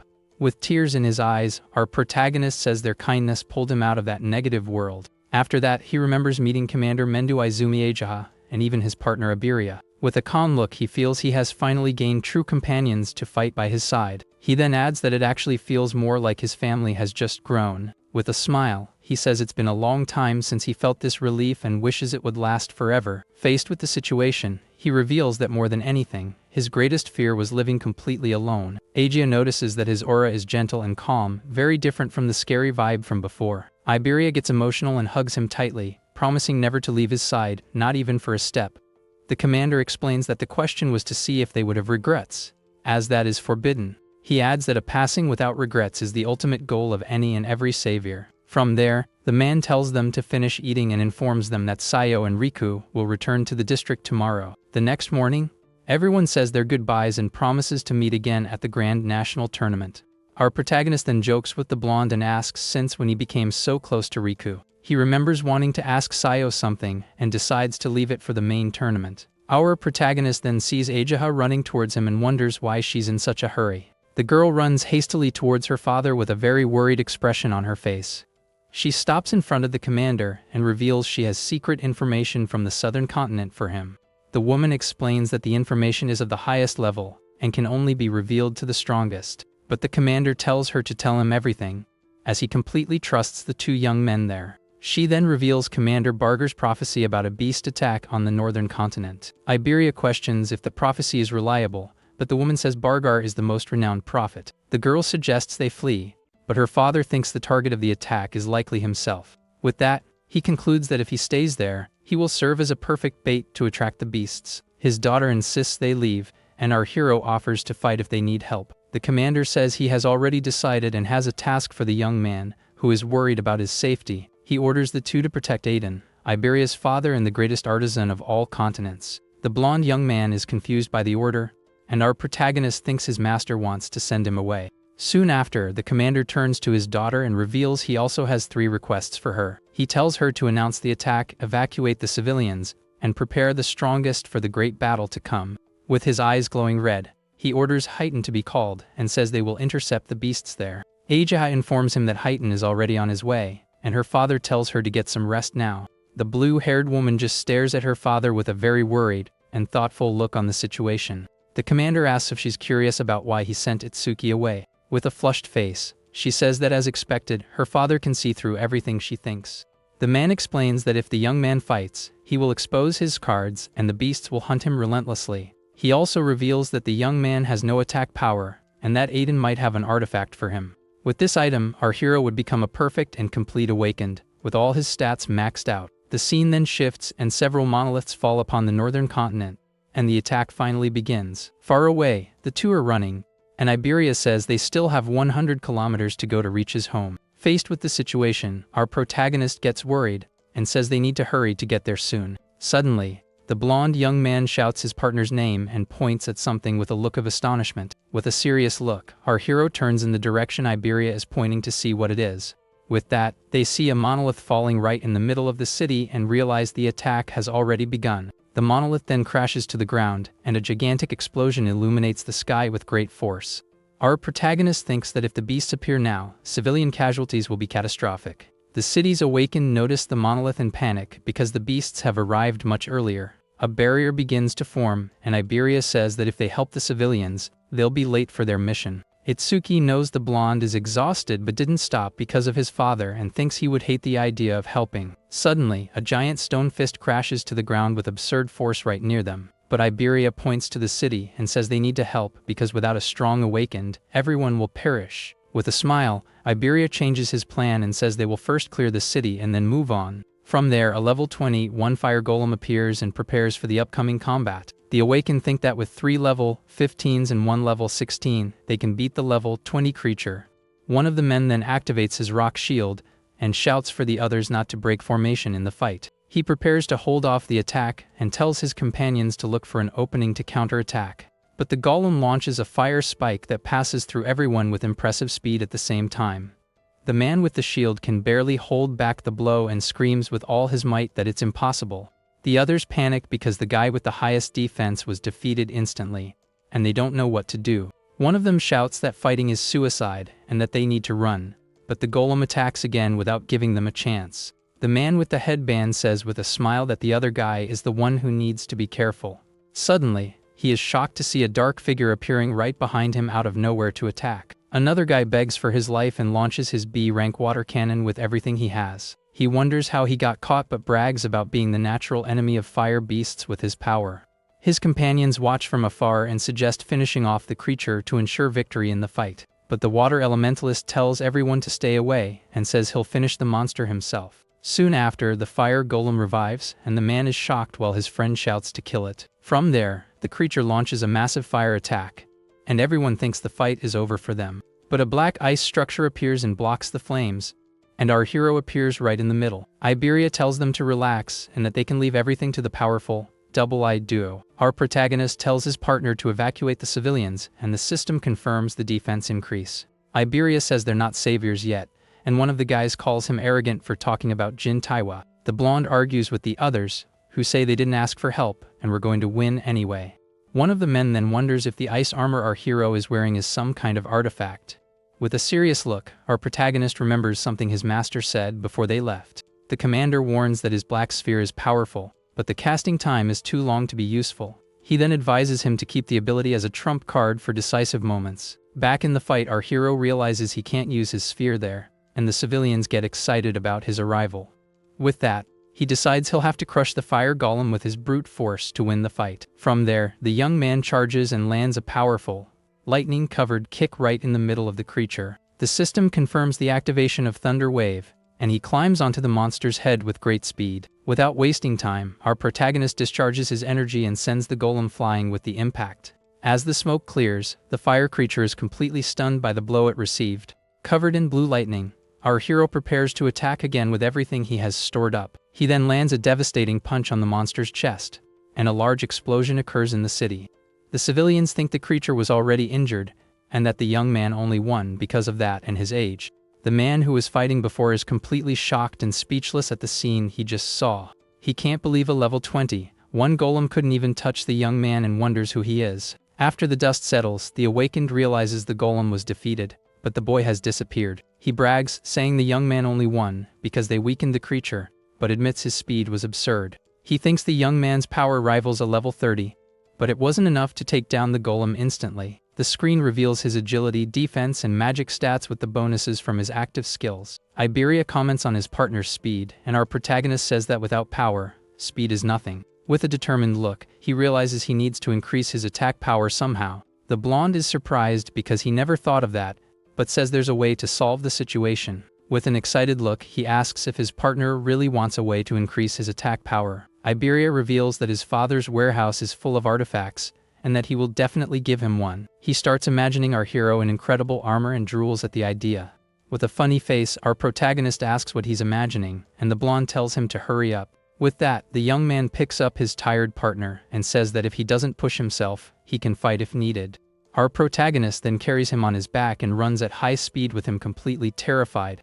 The scene then shifts to night in the forest, and the two arrive at their destination after a lot of running. Iberia stretches and complains that his arms almost fell off, but they finally made it home. Our protagonist asks why he lives so far away, and the blonde says his father prefers the quiet. He reveals that the place is full of traps, and our hero notices the mana traces with his sense. Iberia tells his partner to stay close so as not to activate the traps, but our hero thinks of using his sense. With a smug smile, the blonde young man celebrates because it's finally his turn to lead the way, but he gets too excited and ends up stepping on one of the well-hidden traps. Completely embarrassed, he admits he forgot about the trap, and our protagonist asks if this is really his house. Suddenly, the mana waves become much more intense, and the blonde young man says this is the worst trap. From there, an epic iron golem appears with 500 attack and 300 agility in front of him. Our protagonist is surprised because he didn't expect his old man to have even humanoid artifacts.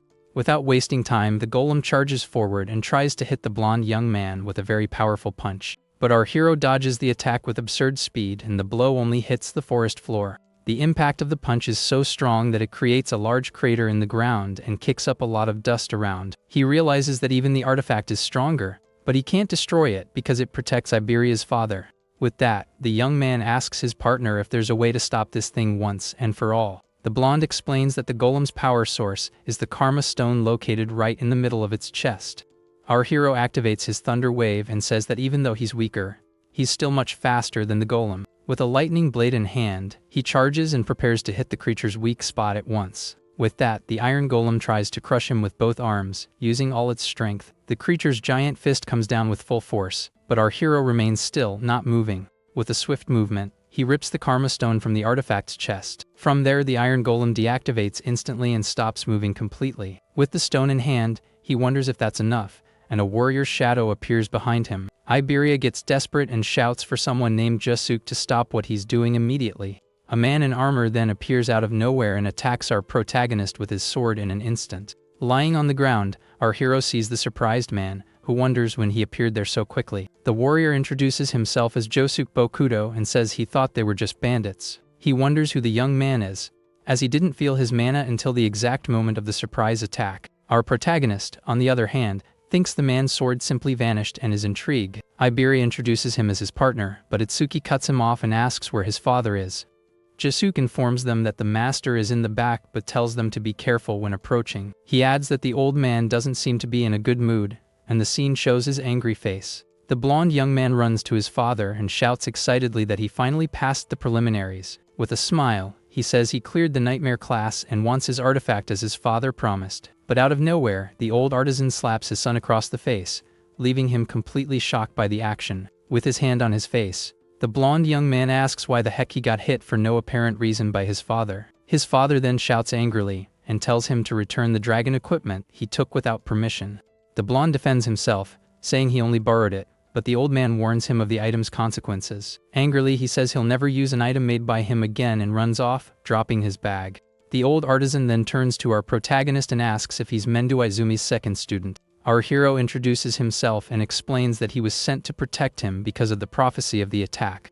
Aiden stares at him and wonders why the commander would choose a boy with such an ordinary appearance. Suddenly, the old artisan's expression changes completely, and he notices something very strange about the young man. With a shocked look, he asks if the young man's level is fixed, and his order breaker stats appear. The man then questions if he's using some artifact to fake his stats, but the young man denies it. He then understands the situation and says it's no wonder his master made that special request for him. The old man says the commander is good at business, and our hero says he was only sent to protect him. Aiden reveals that in exchange for protection, he must give an artifact to the young man, who refuses and says he will protect him. Aiden says he doesn't mind giving the item but wonders why his master chose a flowed product. He then shows a golden crystal that doubles attack power and has a 99% critical hit rate. But suddenly, the old artisan explains that a mysterious crack appeared in the middle of the artifact. Because of this, the item became the broken critical crystal, which increases attack by 10 times but has a 0 critical hit rate. Our hero understands that the item is useless to others because the critical rate resets upon leveling up. With that, he takes the broken crystal in his hands and prepares to finally equip the artifact.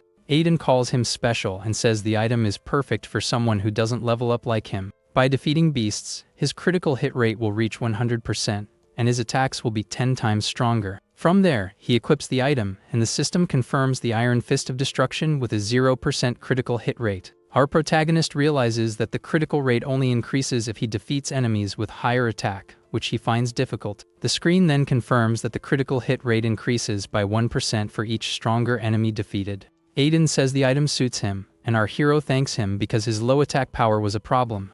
The old man says they both fight for humanity and wonders if the beasts already knew his location. Suddenly, a blade of air cuts through the forest and rushes towards them with absurd speed, Faced with the situation, our protagonist defends Josuke from the attack with his arm without even moving. The impact throws Iberia back, and he wonders what the heck just happened. He is shocked to see a green barrier and wonders why it appeared in the middle of the forest. Aiden says only the commanders know his location and wonders if the monolith was a coincidence. Josuke warns that the beasts are coming, but our hero says they are already on their way. With his mana sense, he perceives something approaching at high speed towards them.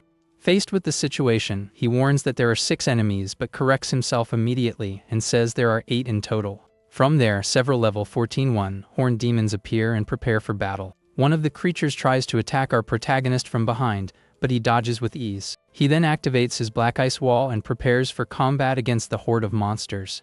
Our hero thinks he can finish them all quickly with his Lotus Burst but hesitates. He knows Josuke can withstand the impact but fears for the safety of the other 2 who are hiding. Aiden and Iberia are in the cabin right behind, and the young man doesn't want to risk hurting them with his ability. He then prepares to fight them all at once with his black ice blades. With a determined look, he thinks that in the end, fighting alone is still the best option. Suddenly, he feels another mana wave, much more intense than the previous one, and becomes very alert. From there, a level 24-2 horned guardian demon appears in front of him. Far away, a demon lord says the first wave of slaves has been sent to the human world. Sitting on his throne, he wonders which of the 8 demon kings should command the main force. One of the demons reveals he has noticed an important person in the human world and orders them to be captured. Yamaraja, one of the 8 demon kings, asks if the capture mission will also be for one of them. But the demon lord says a king could destroy his eye and decides to send a general instead. With that, he gives command of the main force to the fearsome monkey, devouring demon. The creature is one of the 8 demon kings, and it seems he hasn't eaten a human in a long time.